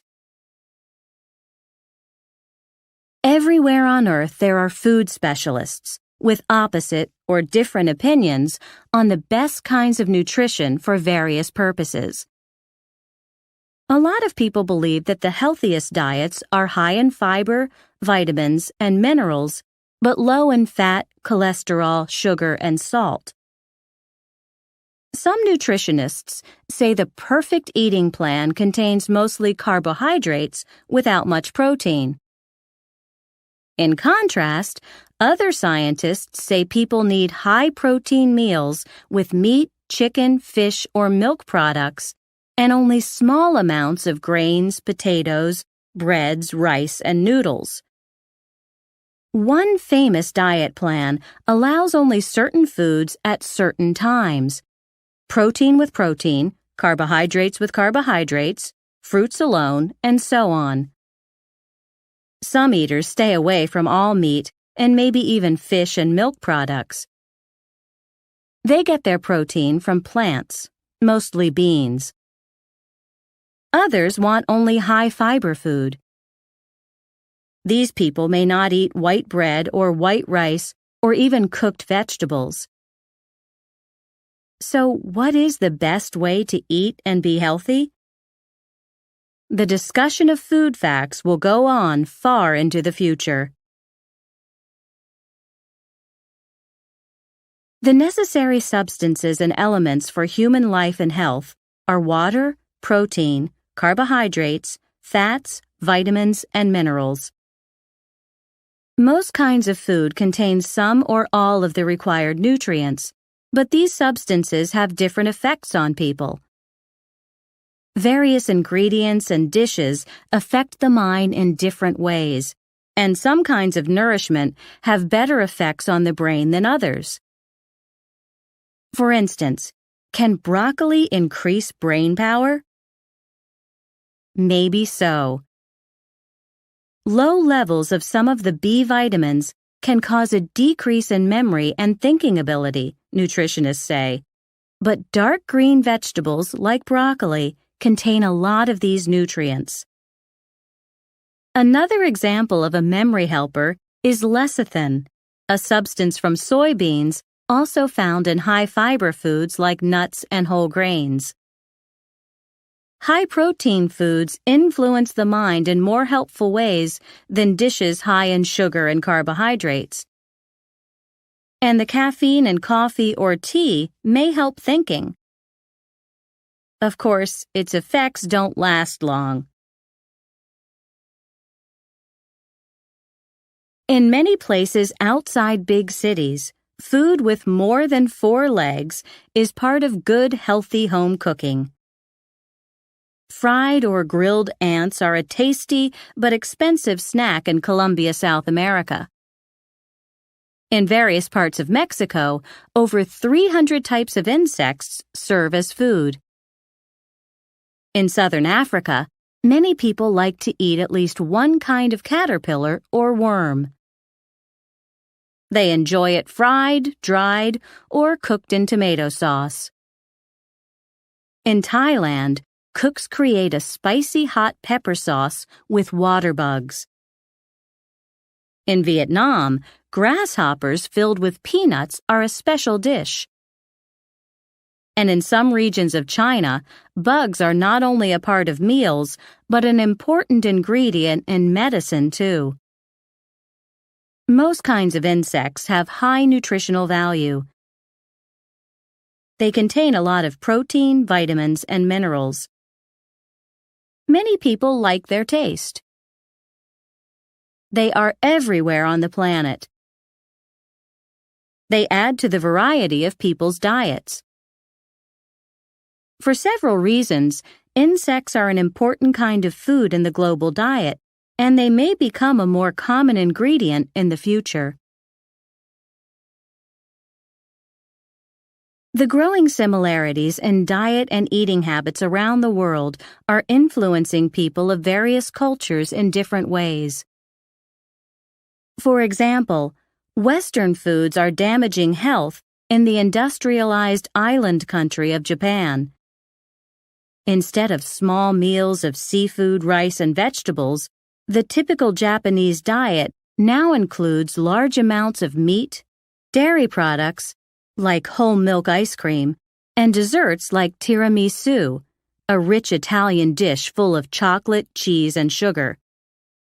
According to Japanese health researchers, such changes in eating habits are related to a great increase in health problems such as heart disease, strokes, cancer, and diabetes. On the other hand, the changing global diet is having the opposite effect on the people in the Czech Republic. The government of this European nation no longer supports meat and dairy products financially, so the cost of these foods is going up. In contrast, fresh fruits and vegetables are becoming more widely available from private markets and stands. Cooks are even serving salads to school children, and families are eating healthier home-cooked meals.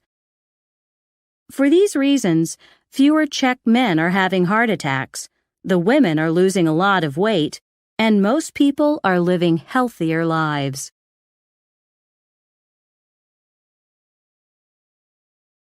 Lesson 4, The Community Where You Live. Part 1. How can I get to the post office? I have a special rule for travel. Never carry a map. I prefer to ask for directions. Sometimes I get lost, but I usually have a good time. And there are some other advantages. I can practice a new language, meet new people, learn new customs and the like. I learn about different styles of directions every time I ask, how can I get to the post office? Here are some illustrations of those differences. Tourists are often confused in Japan. That's because most streets there don't have names. Outside big cities, people most often use landmarks in their directions.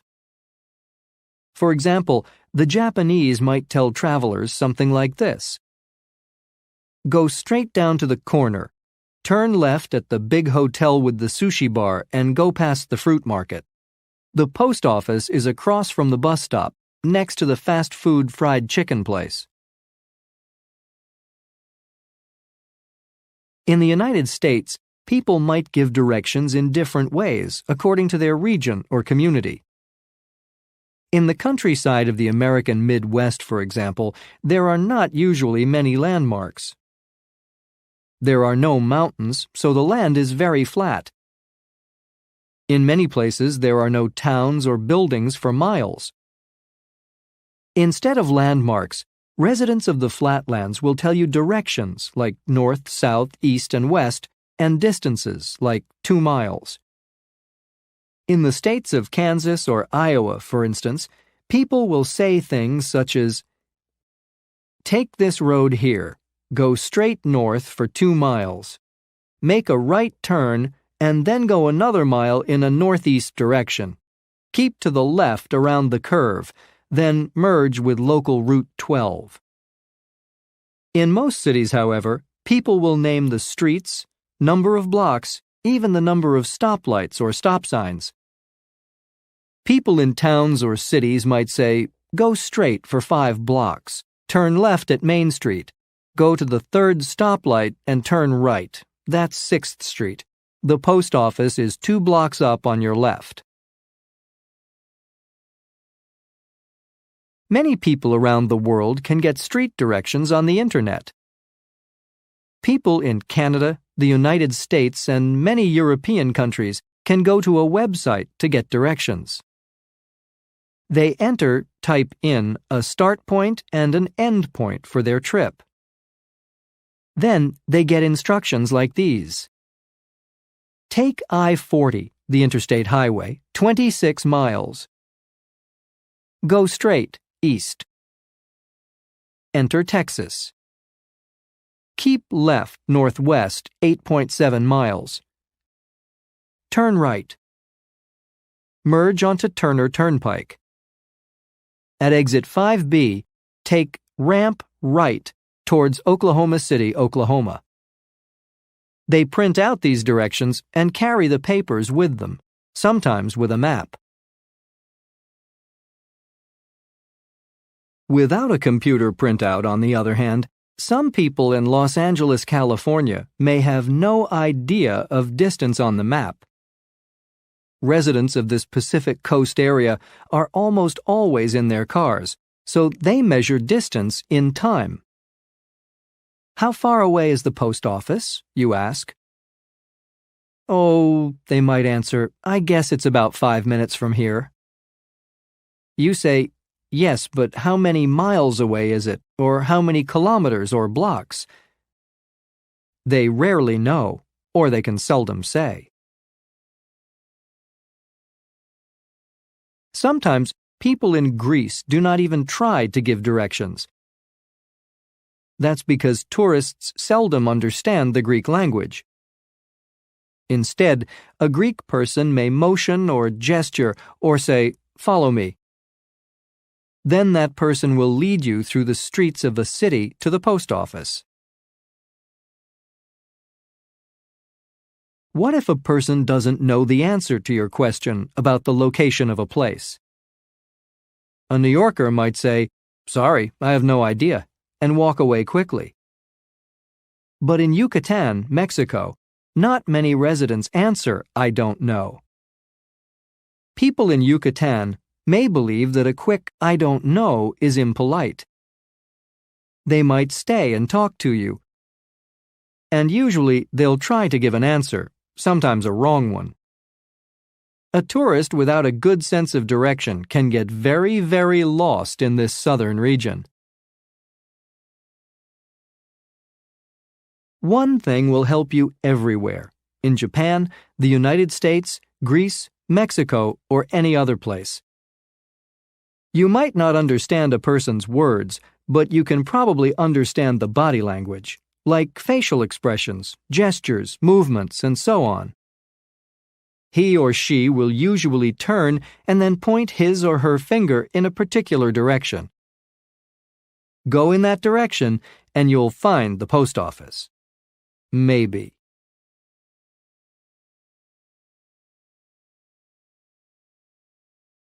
Part 2.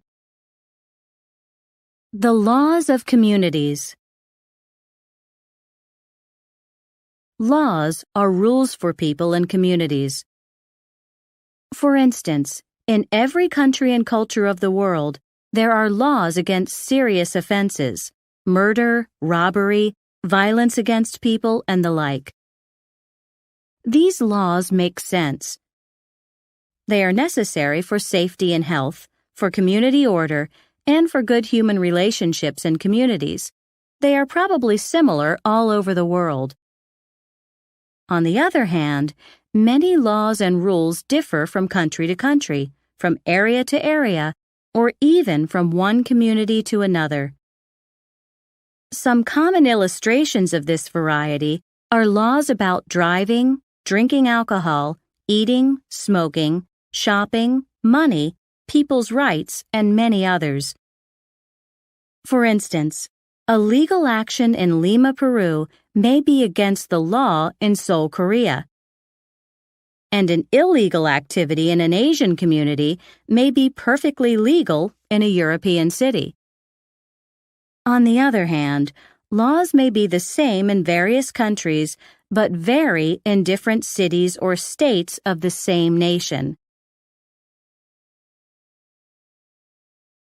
Every country has traffic rules and signs, but are they the same? In most countries, there are street and road signs with information about location, directions, dangers, cautions, and rules of the road. These signs tell drivers and pedestrians, walkers, what to do and what not to do, including speed and parking limits, places to stop, when to make turns, and other procedures. However, specific local traffic laws and practices usually differ around the world. For instance, in Japan, Indonesia, South Africa, the United Kingdom, and other countries, steering wheels are on the right side of vehicles, and cars and trucks drive on the left side of the road. In other countries, such as the United States, Saudi Arabia, Taiwan, Italy, and Mexico, steering wheels are on the left side of vehicles, and cars and trucks drive on the right side of the road. An illustration of a local traffic law is the regulations for pedestrian and school crossings in some Mexican cities. Drivers rarely respect the rules, so for safety, people cross streets only at stoplights, on roads with little traffic, or on pedestrian-only bridges across wide avenues. What about regulations and customs in other areas of people's lives? Some communities have a lot of rules about legal and illegal individual activities, even drinking and smoking. For instance, in most places in the United States, no one under 21 can buy or drink alcohol legally, even beer or wine. In some communities, it's illegal to drink a can of beer on a public street. It's also against the law to have an open alcohol container in a car. Similarly, smoking is no longer legal in public places, such as workplaces, restaurants, airports, and on airline flights within the United States. In Japan and other countries, there is a legal age for smoking. In some Muslim countries, all smoking is against religious law. On the other hand, many people around the world drink and smoke, including more and more teenagers and young people. Customs and habits do not always go along with health or safety regulations or laws. In the beginning, most local laws have a clear purpose or reason. Even so, after many years, these same regulations can seem very strange or unusual. Here are some examples of old rules about personal relationships. In the back country of New Zealand, a man with many sisters can have the same number of wives. How is this custom legal? The man can give one sister to each of his wives' families. In some Indian communities, it is illegal for a young man and woman, married or not, to hold hands in a bus or train station. If they do, they have to pay an expensive fine. The law in some Chinese towns doesn't allow a man to give a woman a chicken leg during a meal. He can give her other chicken parts, but not a leg. And in Worland, Wyoming, a state in the United States, no married man may go camping alone or with his friends. He has to take along his wife. These old laws are probably still in effect, but not many people follow them.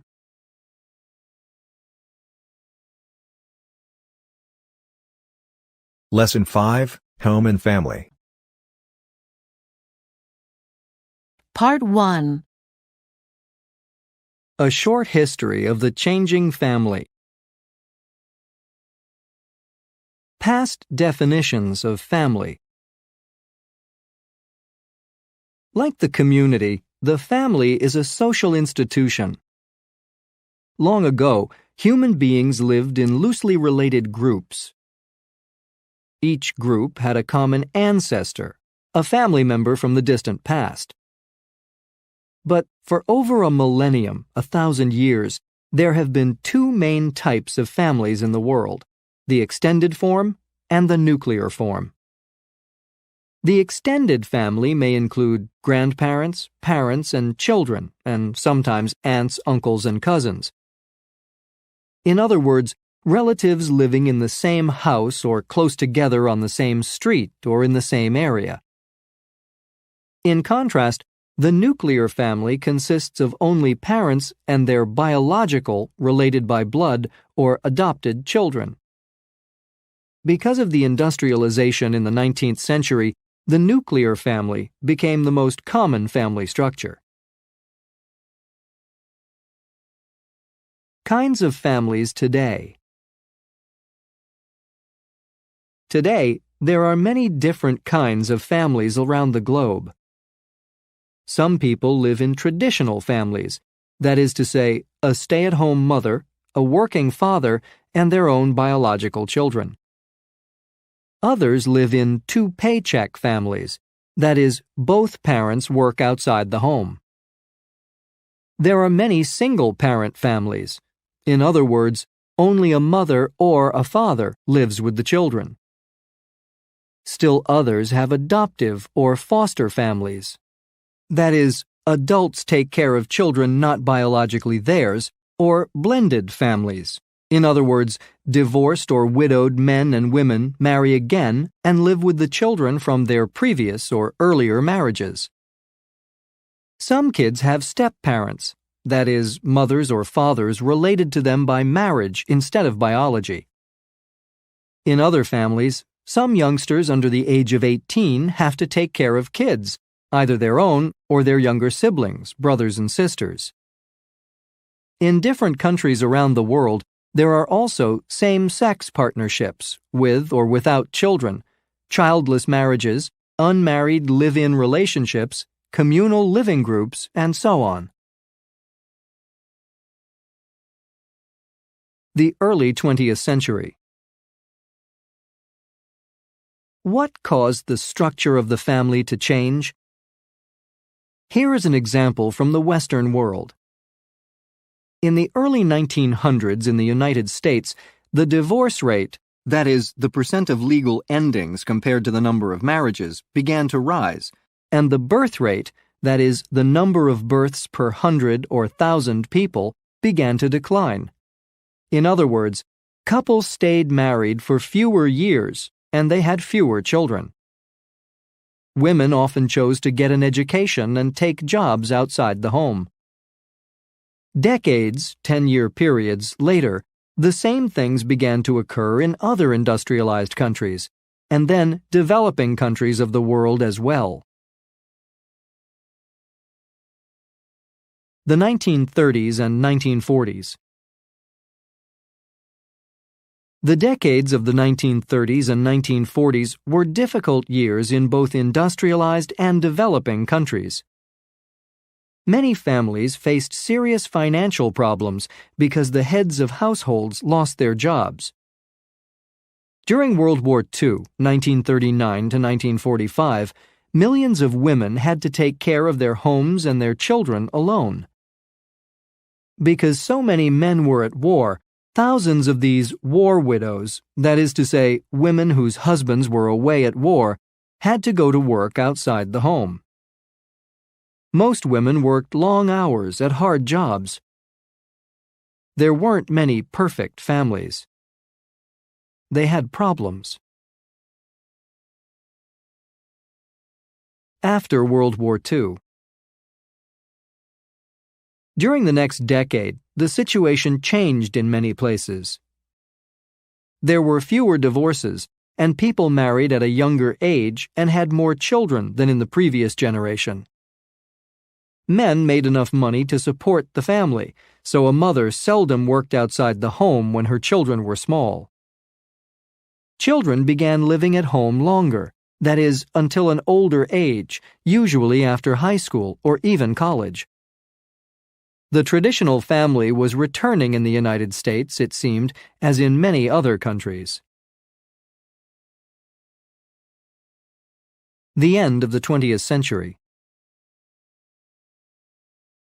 In the years between 1960 or so and the end of the 20th century, however, there were many new changes in the structure of the family around the globe. From the 1960s to the 1990s, the divorce rate in the Western world greatly increased, and the birth rate fell by half. The number of single-parent families rose, and the number of couples living together without marriage went up even more. At the end of the 20th and beginning of the 21st centuries, young adults of some economic classes started staying with their parents longer, marrying later, and having kids at an older age, if at all. The family of the future. Many people today would like the traditional two-parent family back. That is to say, they want a man and a woman to marry for life. They also think the man should support the family and the woman should stay home with the children. However, few families now fall into this category. In fact, if more women decide to have children on their own, the single-parent household may become more typical than the traditional family in many countries. Also, unmarried couples may decide to have more children, or they might take in foster children or adopt. And because people are staying single and living longer, often as widows, there may be more one-person households in the future. On the other hand, some people believe similar events happen again and again in history. If this is true, people may go back to the traditional extended or nuclear family of the past. Others think the only certainty in history is change. In other words, the structure of the future family could begin to change faster and faster and in more and more ways.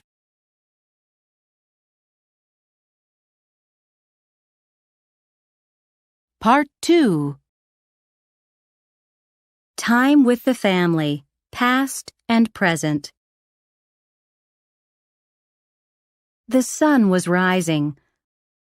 A woman got up from a straw mat on the floor of her simple two-room family cottage.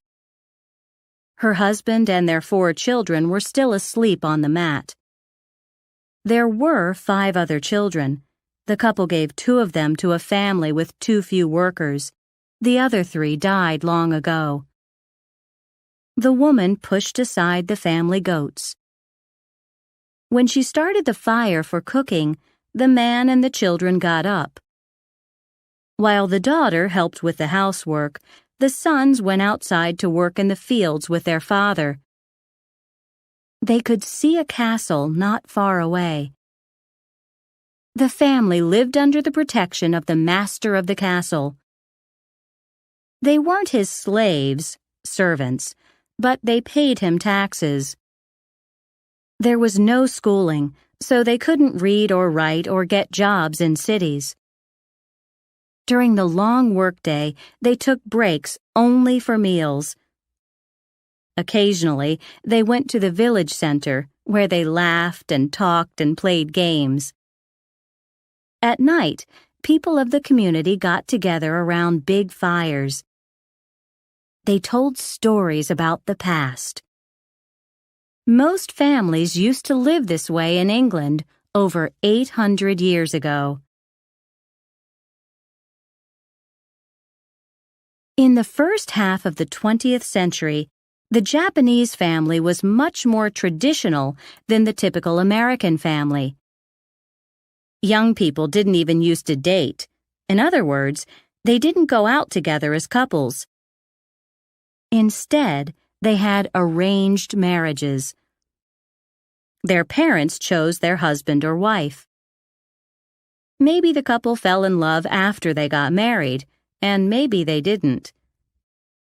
Either way, the wife had children and stayed home with them while the husband supported the family financially. Often the husband and wife and their children lived in an extended family situation, 3 generations in one crowded house.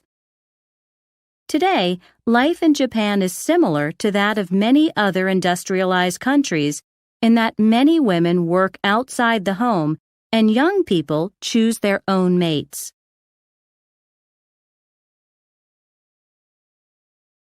In the past, and in part today, much of Saudi culture has been different from Western culture. Under Islam, women should behave modestly in public, where they are often separated from men. Women play an important role in the home and are generally expected to focus on the family. In the 1960s, the government began a national education program for girls, and soon after that, education was available to all females. Today, there are many more interesting job opportunities for women. A few years ago, a sad thing happened. A young American woman left her family for career reasons. She moved far away. For this reason, a 36-year-old divorced father has custody of his 2 children, 11 and 8 years old. He works long hours as a waiter, including weekends.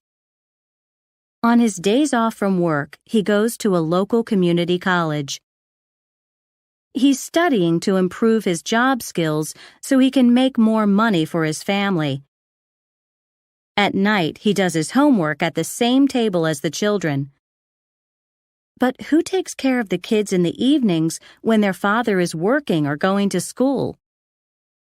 His extended family. His mother, other relatives, and his new girlfriend help out as much as they can. He thinks his girlfriend, who is from Mexico, his home country, is good for his family. He doesn't want to date Anglos or anglicized women because he thinks they value their independence over motherhood. He wants a wife with traditional religious values like his mother.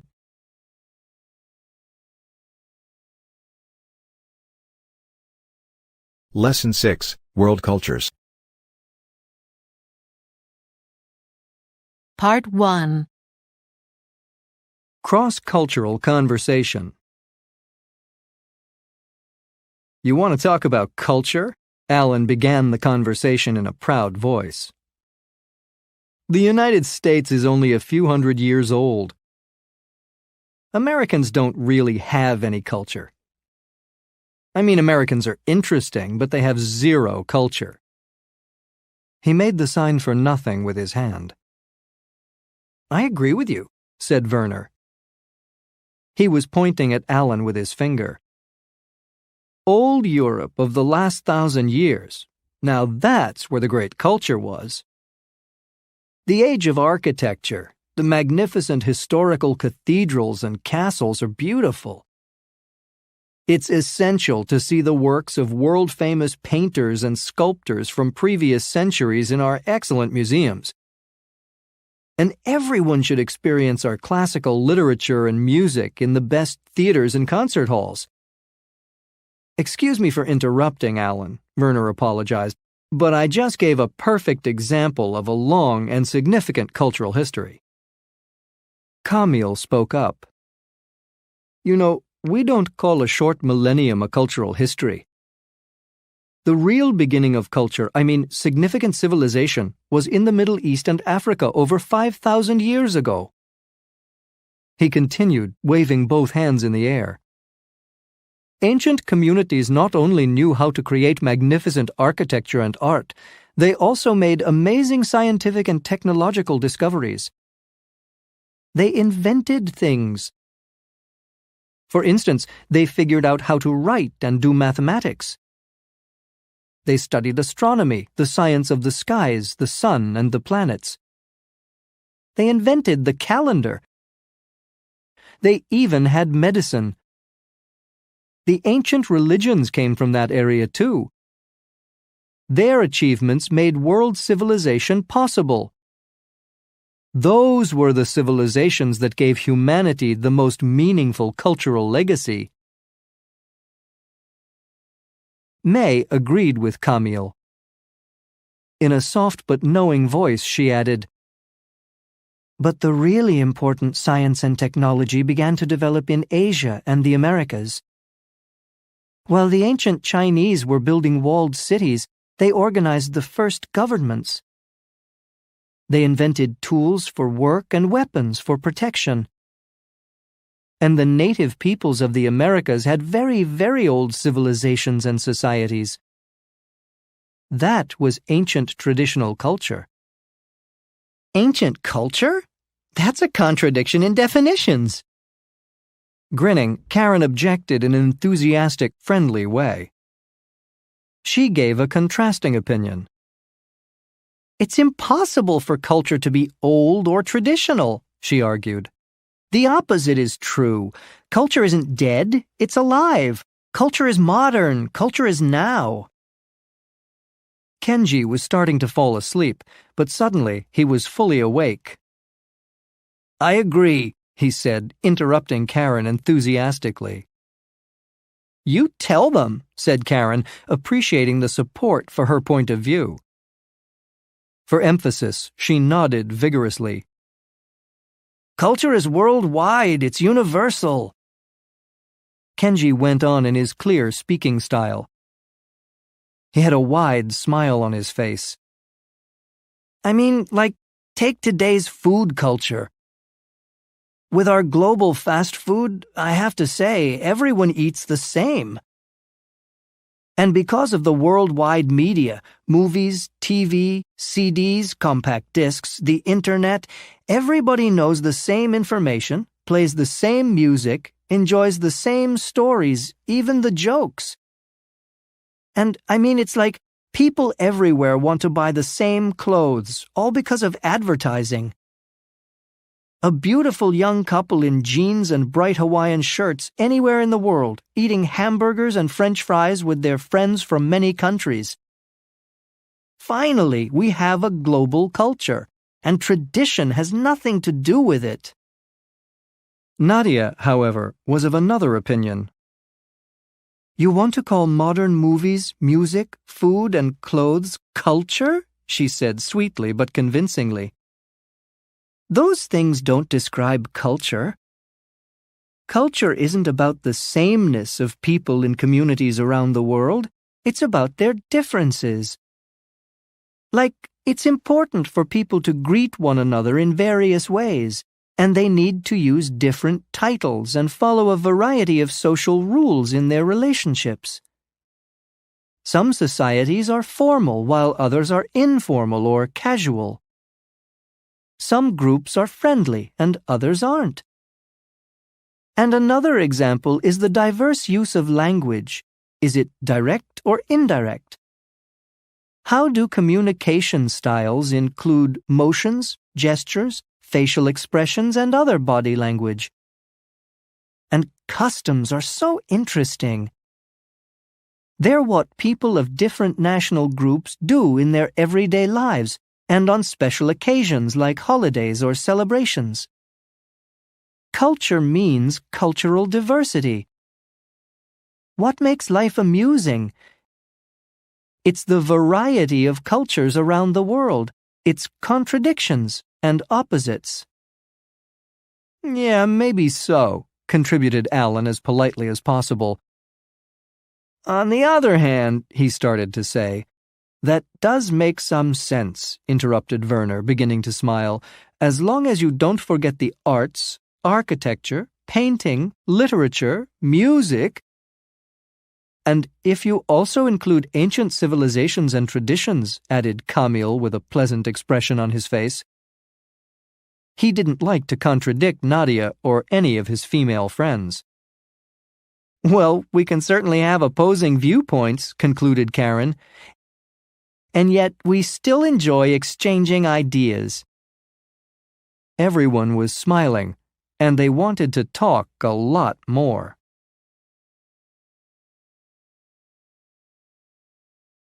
Part 2. Clues to World Cultures. An Irish woman was visiting tourist places in a Latin American city when she got a terrible headache. She knew what medicine she needed, so she went to a local pharmacy. The pharmacist was waiting on another customer when she came in. The Irish woman patiently waited her turn.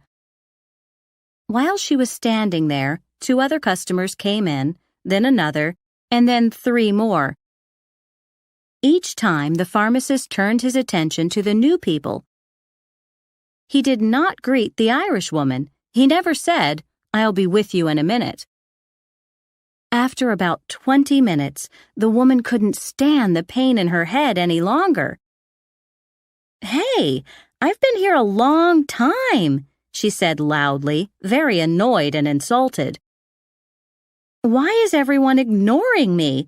I need service too," she shouted rudely, impolitely. A Middle Eastern businessman and his brother invited an American guest to their family home for dinner. The American got there on time and enjoyed the interesting conversation, the tea, and the attention. But as time passed, he got very, very hungry. Finally, he politely whispered to his host, "Excuse me, but are we going to eat dinner?" "Of course," answered his host. "We usually serve the evening meal around 9 o'clock, and when we have guests, we enjoy the long conversation before dinner." At the dinner table, everything was delicious, and the hungry American guest ate quickly. He emptied his plate, and his host put more food on it. As soon as he cleaned his plate a second time, the host gave him more. After several plates of food, he could eat no more. He was going to burst. "Please, please, please, don't give me any more food," he begged them.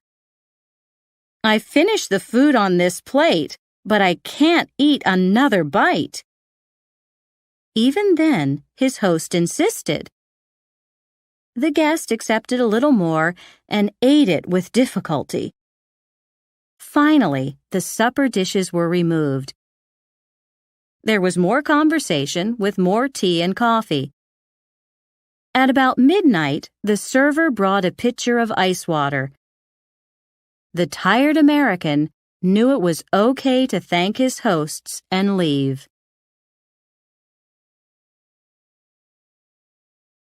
A group of international students were attending college in Europe. They had a long time between semesters for travel. So they decided to hitchhike as far as they could in other countries. In many places, they were successful. They put their thumbs out or pointed them backwards and smiled. Friendly drivers stopped. As soon as the first traveler got a yes answer from a driver, he motioned with his hand or fingers for his friends to come, or he held up both thumbs in an OK sign, or made a circle with the thumb and the next finger of one hand. The young tourists saved money, saw a lot of the countryside, and had interesting conversations and experiences. On the other hand, in Greece and Turkey, the visitors were not so lucky. Few drivers stopped to give them rides. Instead, most people ignored them. Others gave them mean looks from their cars. They seemed almost insulted that the visitors were begging for rides. A few drivers shouted terrible words at the travelers. 2 even got out of their truck and started a fight. The students thought the drivers were very rude. They felt confused, afraid, and unwelcome. After a few days, the students took the bus back to the countries where they were studying.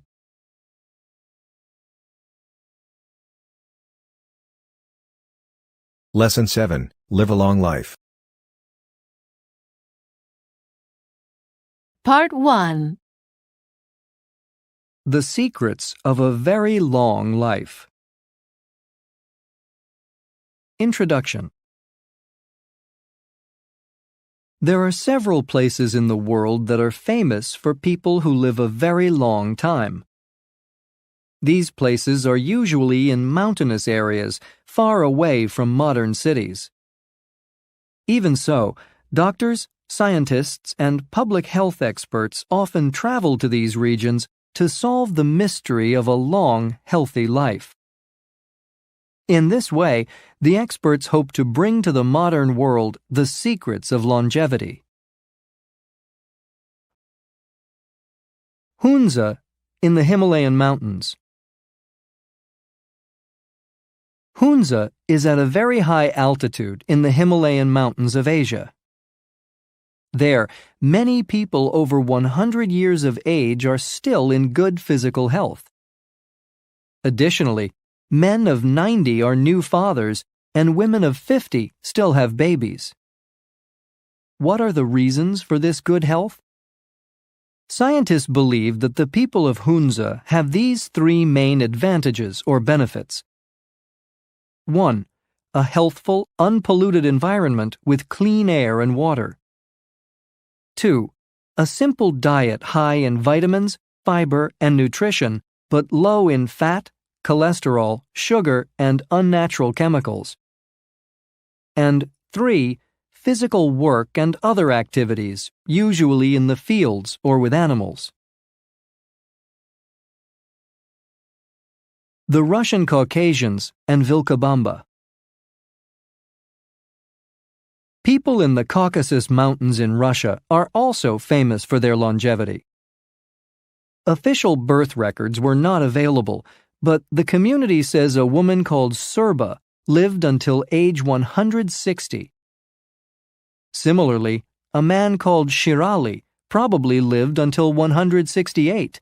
Moreover, his widow was 120 years old. In general, the people not only live a long time, but they also live well. In other words, they are almost never sick. Furthermore, when they die, they not only have their own teeth, but also a full head of hair and good eyesight too. Vilcabamba, Ecuador, is another area famous for the longevity of its inhabitants. This mountain region, like Hunza and the Caucasus, is also at a very high altitude, far away from cities. In Vilcabamba, too, there is very little serious disease. One reason for the good health of the people might be the clean, beautiful environment. Another advantage is the moderate climate. The temperature is about 70 degrees Fahrenheit all year long. Furthermore, the wind always comes from the same direction. In addition, the water comes from mountain streams and is high in minerals. Perhaps as a result of this valuable resource, The region is rich in flowers, fruits, vegetables, and wildlife. Differences in the diets of people with unusual longevity. In some ways, the diets of the inhabitants in the three regions are quite different. Hunzukuts eat mainly raw vegetables, fruit, especially apricots, and chapatis, a kind of pancake. They eat meat only a few times a year. In contrast, the Caucasian diet consists mainly of milk, cheese, vegetables, fruit, and meat. Also, most people there drink the local red wine daily. In Vilcabamba, people eat only a small amount of meat each week. Their diet consists mostly of grain, corn, beans, potatoes, and fruit. Even so, experts found one surprising fact in the mountains of Ecuador. Most people there, even the very old, consume a lot of coffee, drink large amounts of alcohol, and smoke 40 to 60 cigarettes daily. Similarities in diet. However, the typical diets of the three areas are similar in three general ways. 1. The fruits and vegetables are all natural, that is, they contain no preservatives or other chemicals. 2. Furthermore, the population uses traditional herbs and medicines to prevent and cure disease. 3. The inhabitants consume fewer calories than people do in other parts of the world. A typical North American eats and drinks an average of 3,300 calories every day, while a typical inhabitant of these mountainous areas takes in between 1,700 and 2,000 calories. Other possible reasons for healthy longevity. Inhabitants in the three regions have more in common than their mountain environment, their distance from modern cities, and their low-calorie natural diets. Because they live in the countryside and are mostly farmers, their lives are physically hard and extremely active. Therefore, they do not need to try to exercise. In addition, the population does not seem to have the stress of fast city work and recreation. As a result, people's lives are relatively free from worry, and therefore illness or other health problems. Thus, some experts believe that physical movement and a stress-free environment might be the two most important secrets of longevity. An additional health advantage of life in these long-lived communities may be the extended family structure. The group takes care of its members from birth to death. The validity of longevity claims. Nevertheless, some doctors theorize that members of especially long-lived populations have only one thing in common. They don't have valid official government birth records. These health scientists think there is a natural limit to the length of human life. In their theories, it is impossible to reach an age of more than 110 years or so. Therefore, they say, claims of unusual longevity in certain groups are probably false.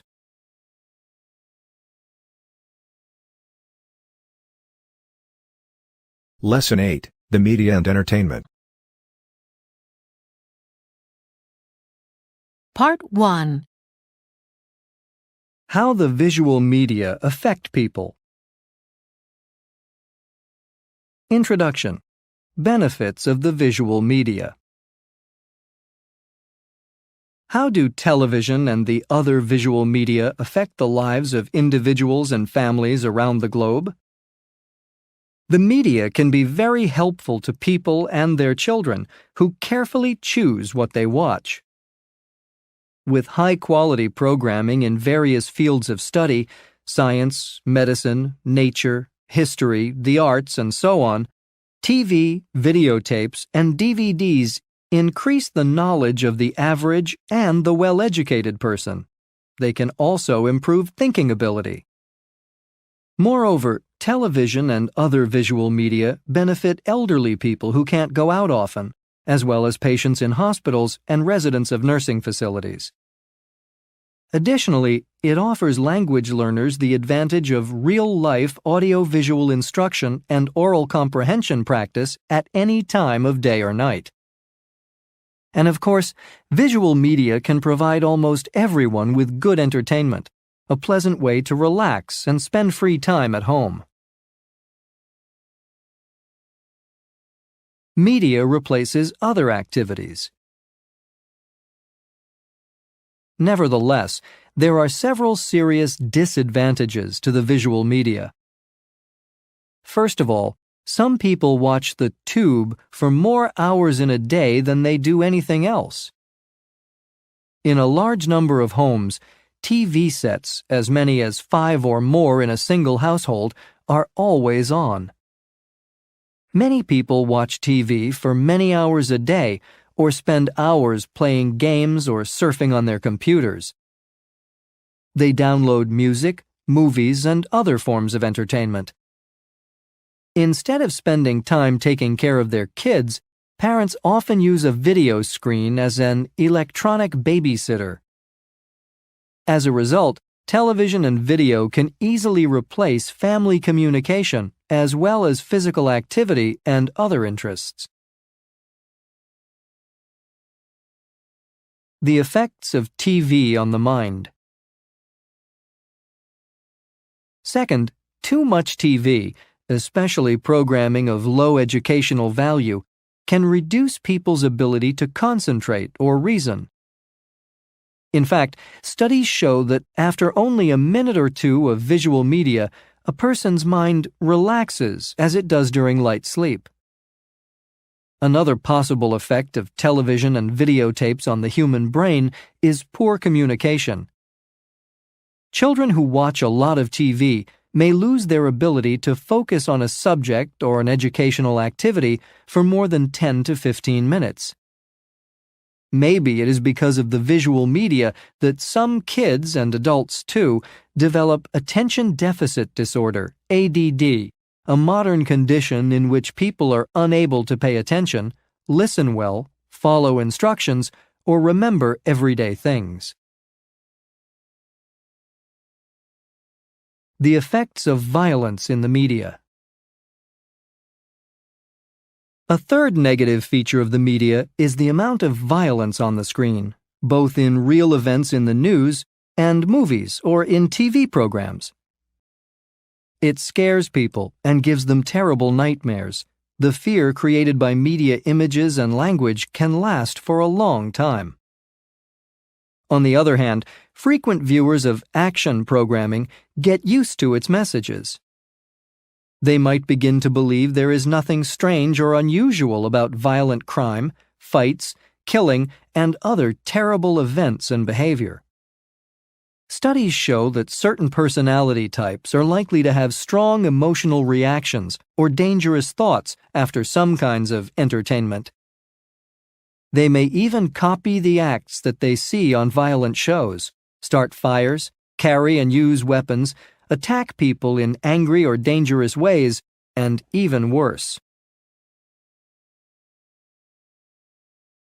Dissatisfaction with normal living.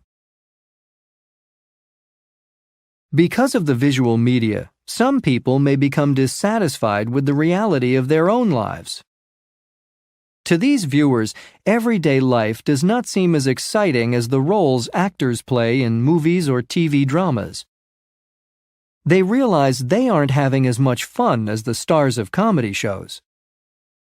Furthermore, average people with normal lives may envy famous media personalities who seem to get unlimited amounts of money and attention.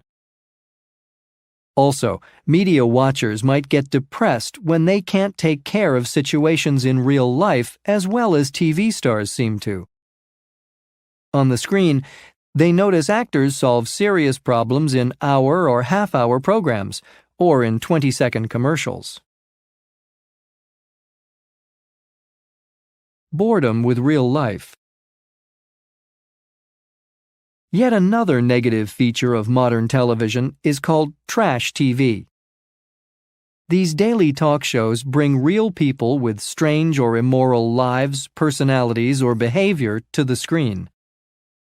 Millions of viewers, including children, watch as these instant stars tell their most personal secrets, shout out their angry feelings and opinions, and attack one another.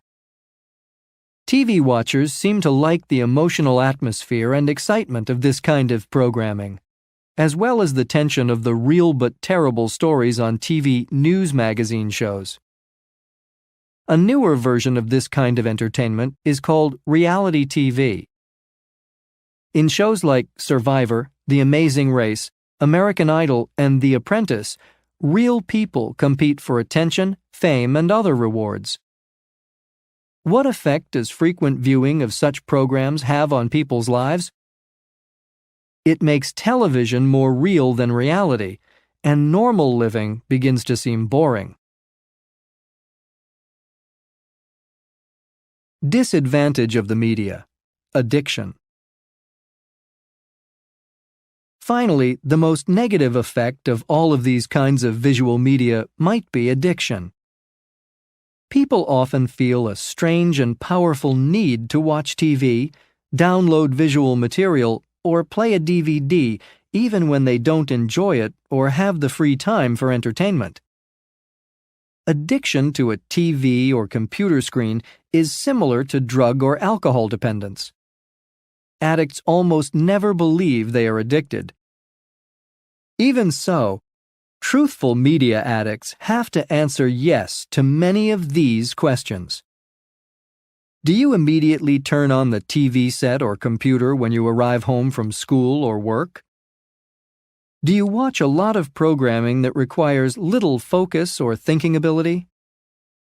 Can you concentrate on another topic or activity for only 10 to 15 minutes at a time? Do you enjoy the action and violence of the media more than activity in your own life?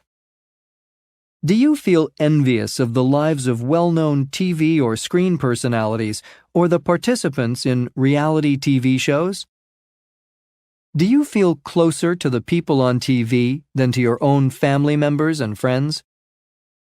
For you, is TV or video the easiest and therefore the best form of relaxation or fun? Would you refuse to give up your TV viewing and internet connection for $1 million? Would you like to compete on a TV reality show more than do anything else?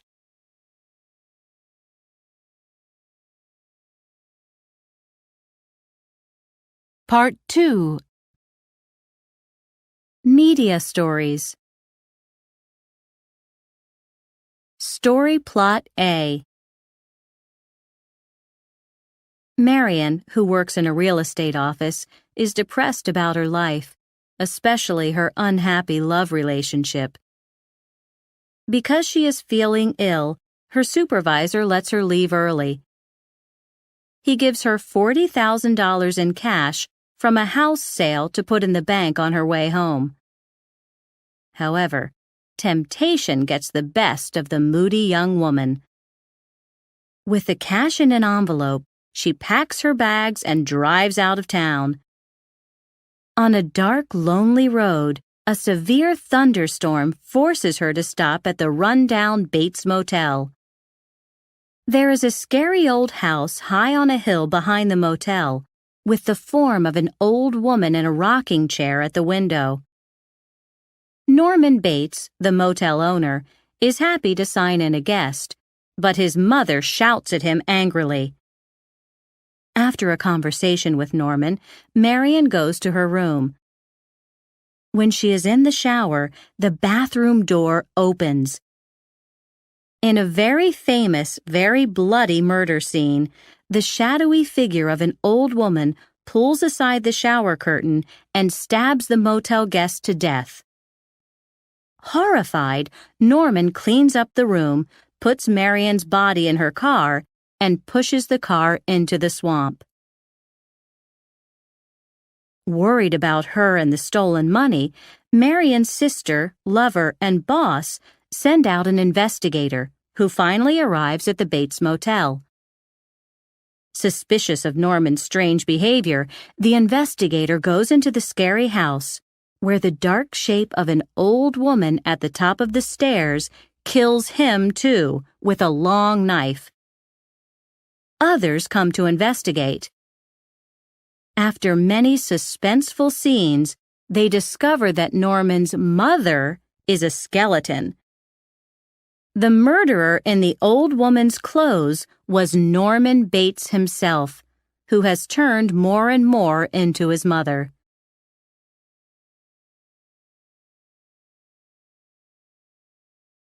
Story Plot B.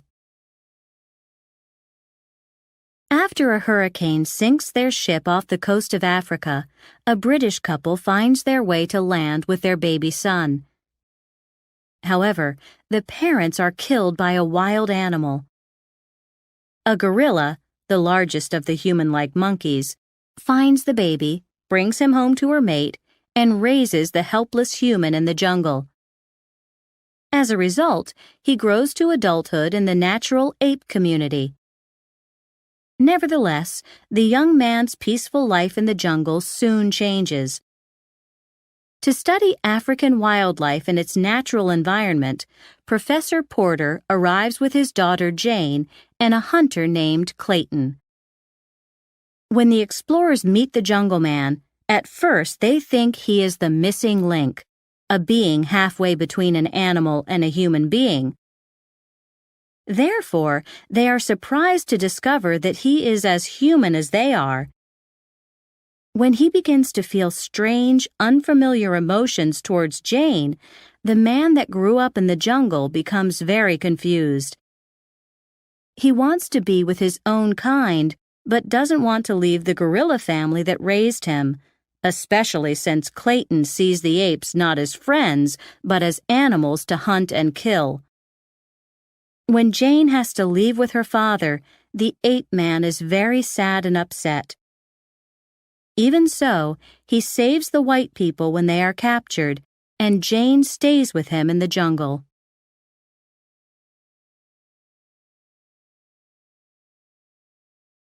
Story Plot C. The Starship Enterprise, a flying vehicle that travels to other galaxies at amazing speeds, stops at a space station for repairs. The four Beanars, beings with computerized brains, that are doing maintenance seem worried. Suddenly, they realize the ship is about to explode and order evacuation. Everyone leaves except Picard, the captain, and Riker, the second man in command, who don't hear the alert. After everyone else reaches the starbase, the space station, the problem mysteriously corrects itself and the ship disappears. As the crew on the starbase try to figure out a way to recover the Enterprise, the captain and his helper discover what has happened. They instantly transport themselves to the bridge, where they find the Beanars unconscious, dying, and asking for help. The ship reaches Benares, the Beanars' planet. Because of an exploded star that destroyed the planet's center computer, Benares is dead too. The Beanars needed the Enterprise to store the data from the planet during the shutdown time. Picard and Riker manage to get into the Benares file and restart the computer. The Beanars come back to life.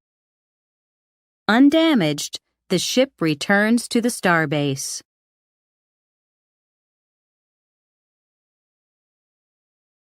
Story Plot D. It is the middle of the 19th century, a very romantic time of honor and passion. Matilda Peñalver y Beristain is an aristocrat, a member of the nobility, the most wealthy, powerful class in society. She falls in love with Adolfo Solis, an army soldier with no fortune. Matilda trusts that her fair, kind father will let her marry her true love. However, Augusta, Matilda's mother, objects. With her powerful connections, she sends Adolfo to prison. Lying, she tells her daughter that Adolfo is married with children.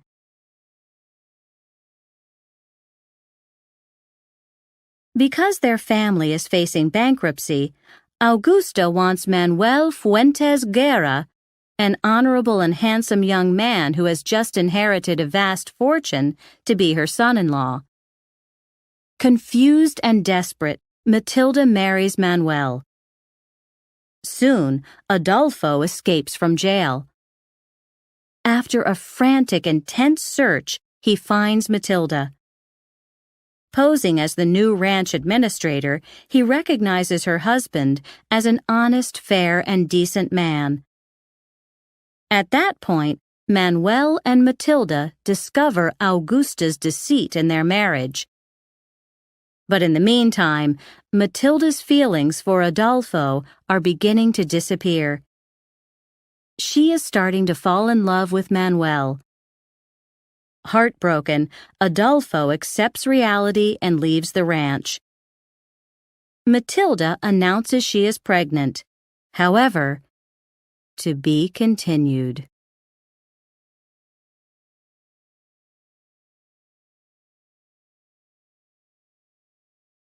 Lesson 9, Social Life.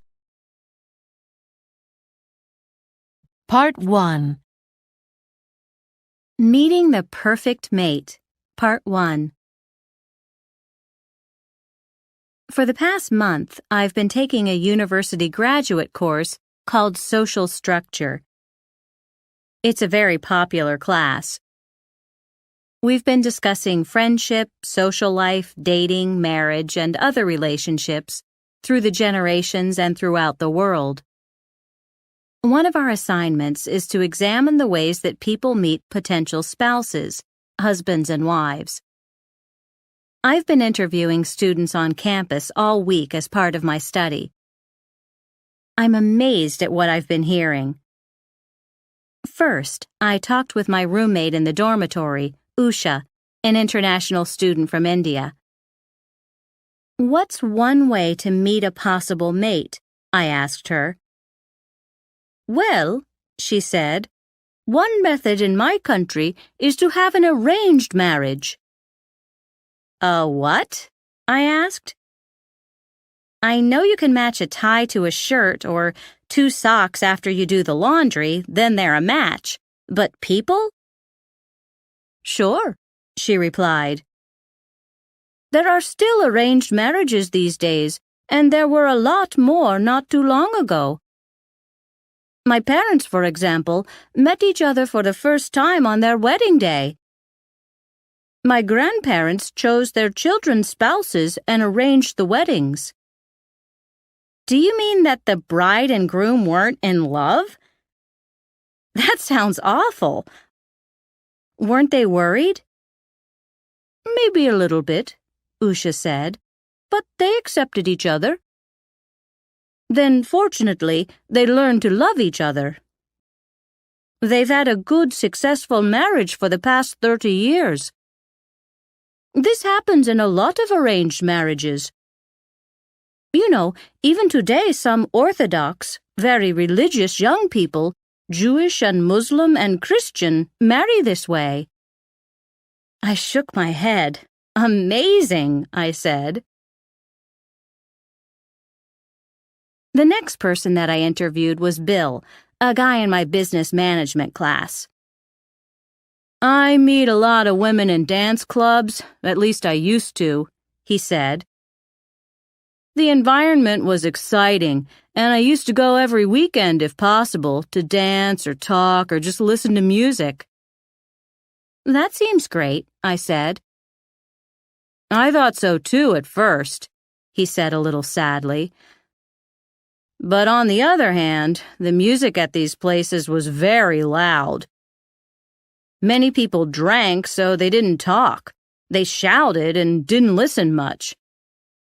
Both the men and the women got kind of aggressive. And it was so disorganized. So I've been trying speed dating instead of bars and clubs." "What on earth is that?" I asked, amazed. "Well, you go to a nice place with tables and chairs. You get to meet a new person every 6 minutes. Then you list the people you want to see again." "Does it work?" "No, it's much too fast for me. I don't move that quickly. And I'm not a speedy thinker or talker either. You know, you ought to talk to my brother Freddie. Here, you can get him by speed dialing my cell phone." Bill handed me the cellular telephone. I speed dialed Freddie. "Oh, I do just about everything on the internet. You know, the World Wide Web," volunteered Freddie very quickly. "You meet potential dates and girlfriends and mates on the web on your computer?" I asked, not really so amazed anymore. "Yeah, there are plenty of people to communicate with in cyberspace," Freddie began enthusiastically. "With the most up-to-date technology, laptops and power notebooks and even camera and video phones, you can do it anywhere. At home, at work and school, at cafes, in the library. You can go into chat rooms and talk by typing." Slowing down, Freddie paused to think. "On the other hand, I'm not such a good writer. It's hard, you know, to use those little computer devices. Anyway, well, who knows what is real there and what isn't? Who knows, like, who might be dangerous?" He continued, starting to sound a little discouraged. It seemed he was talking more to himself than to me. I thanked him and we said goodbye so I could continue my search for the perfect way to find the perfect mate. "The internet? Never," said Julie, a student who works part-time in the campus bookstore. "I prefer to make new friends at places where people have the same interests. I met my boyfriend at the health club, for example. And it seems that the healthy atmosphere of the gym is continuing into the relationship that I have with him. We work out together, hang out at the pool and hot tubs, go to the health food juice bar, and so on. There are so many active, attractive people there. Maybe you should try it." "That sounds wonderful," I said. "Yes," Julie said. "I guess so, but to be honest, there's one problem with this arrangement." "What?" I asked. "The truth is that I really hate to exercise, so I don't want to go to the gym anymore. What's my boyfriend going to think when he finds this out?" To be continued.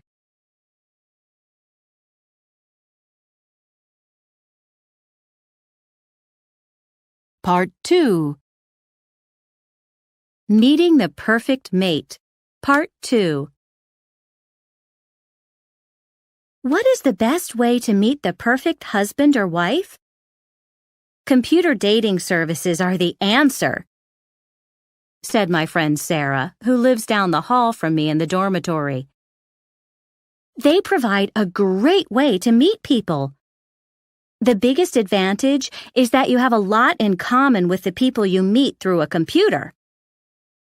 The computer can match you up with someone of your same intelligence, cultural background or religion, age, personality, values, and so on. If you want, you can meet someone who is famous, exciting, optimistic, healthy, polite, any characteristics that are important to you. You can match your preferences in lifestyle, food, nature, sports, movies, and everything else. And you can ask for a professor, a scientist, a computer specialist, an artist, or... Have you had many successful dates so far? I asked. To tell the truth, she said, not really. I think I made a big mistake when I filled out the application form. I didn't want to miss a wonderful guy because of an answer that was too specific, so I was careful to write very general answers. What do you mean? Well, there was a question about height. I said anyone between 3 feet 5 inches and 7 feet 5 inches. Then there was a question about recreation. I answered yes to 147 interests. From classic historical architecture to motorcycling.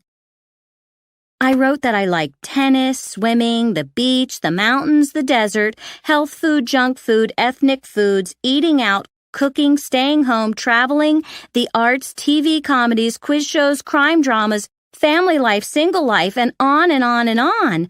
You know, I think that the computer got confused. It hasn't found a date for me since I sent in the application. And what about online video dating? Asked Sarah's roommate Sandra. Online video dating? I asked. How is that possible? Well, I hear that you film yourself and talk about yourself. You know, your background and your interests and things like that. Then you post your video online and people can view it, and you can view other people's videos and email the people you want to meet. I answered, more videos in my life. Well, you could place a personal ad, Sandra continued. In the newspaper? Sure, a friend of mine did that. He wanted to get married, so he figured it out by statistics. He decided that out of every 10 women, he liked one. And out of every 10 women he liked, he might fall in love with one. Therefore, to get married, he just needed to meet 100 women. Did it work? I asked. There was no answer. Last, I interviewed a guy in the cafeteria. His name was Felix. Supermarkets, he told me. You're kidding, I said. No, I'm serious. I meet a lot of potential dates over the frozen pizzas in the convenience food section. Also, it's easy to make small talk over the cabbage and broccoli in the produce section. We discuss chemicals and nutrition and food prices. Sometimes this leads to a very romantic date. I slowly shook my head. It is strange, very strange. I didn't respond because I didn't want to be impolite. That evening, I talked with my roommate Usha. You know, I said, I think maybe your parents and grandparents had a pretty good idea. An arranged marriage is beginning to seem more and more attractive to me.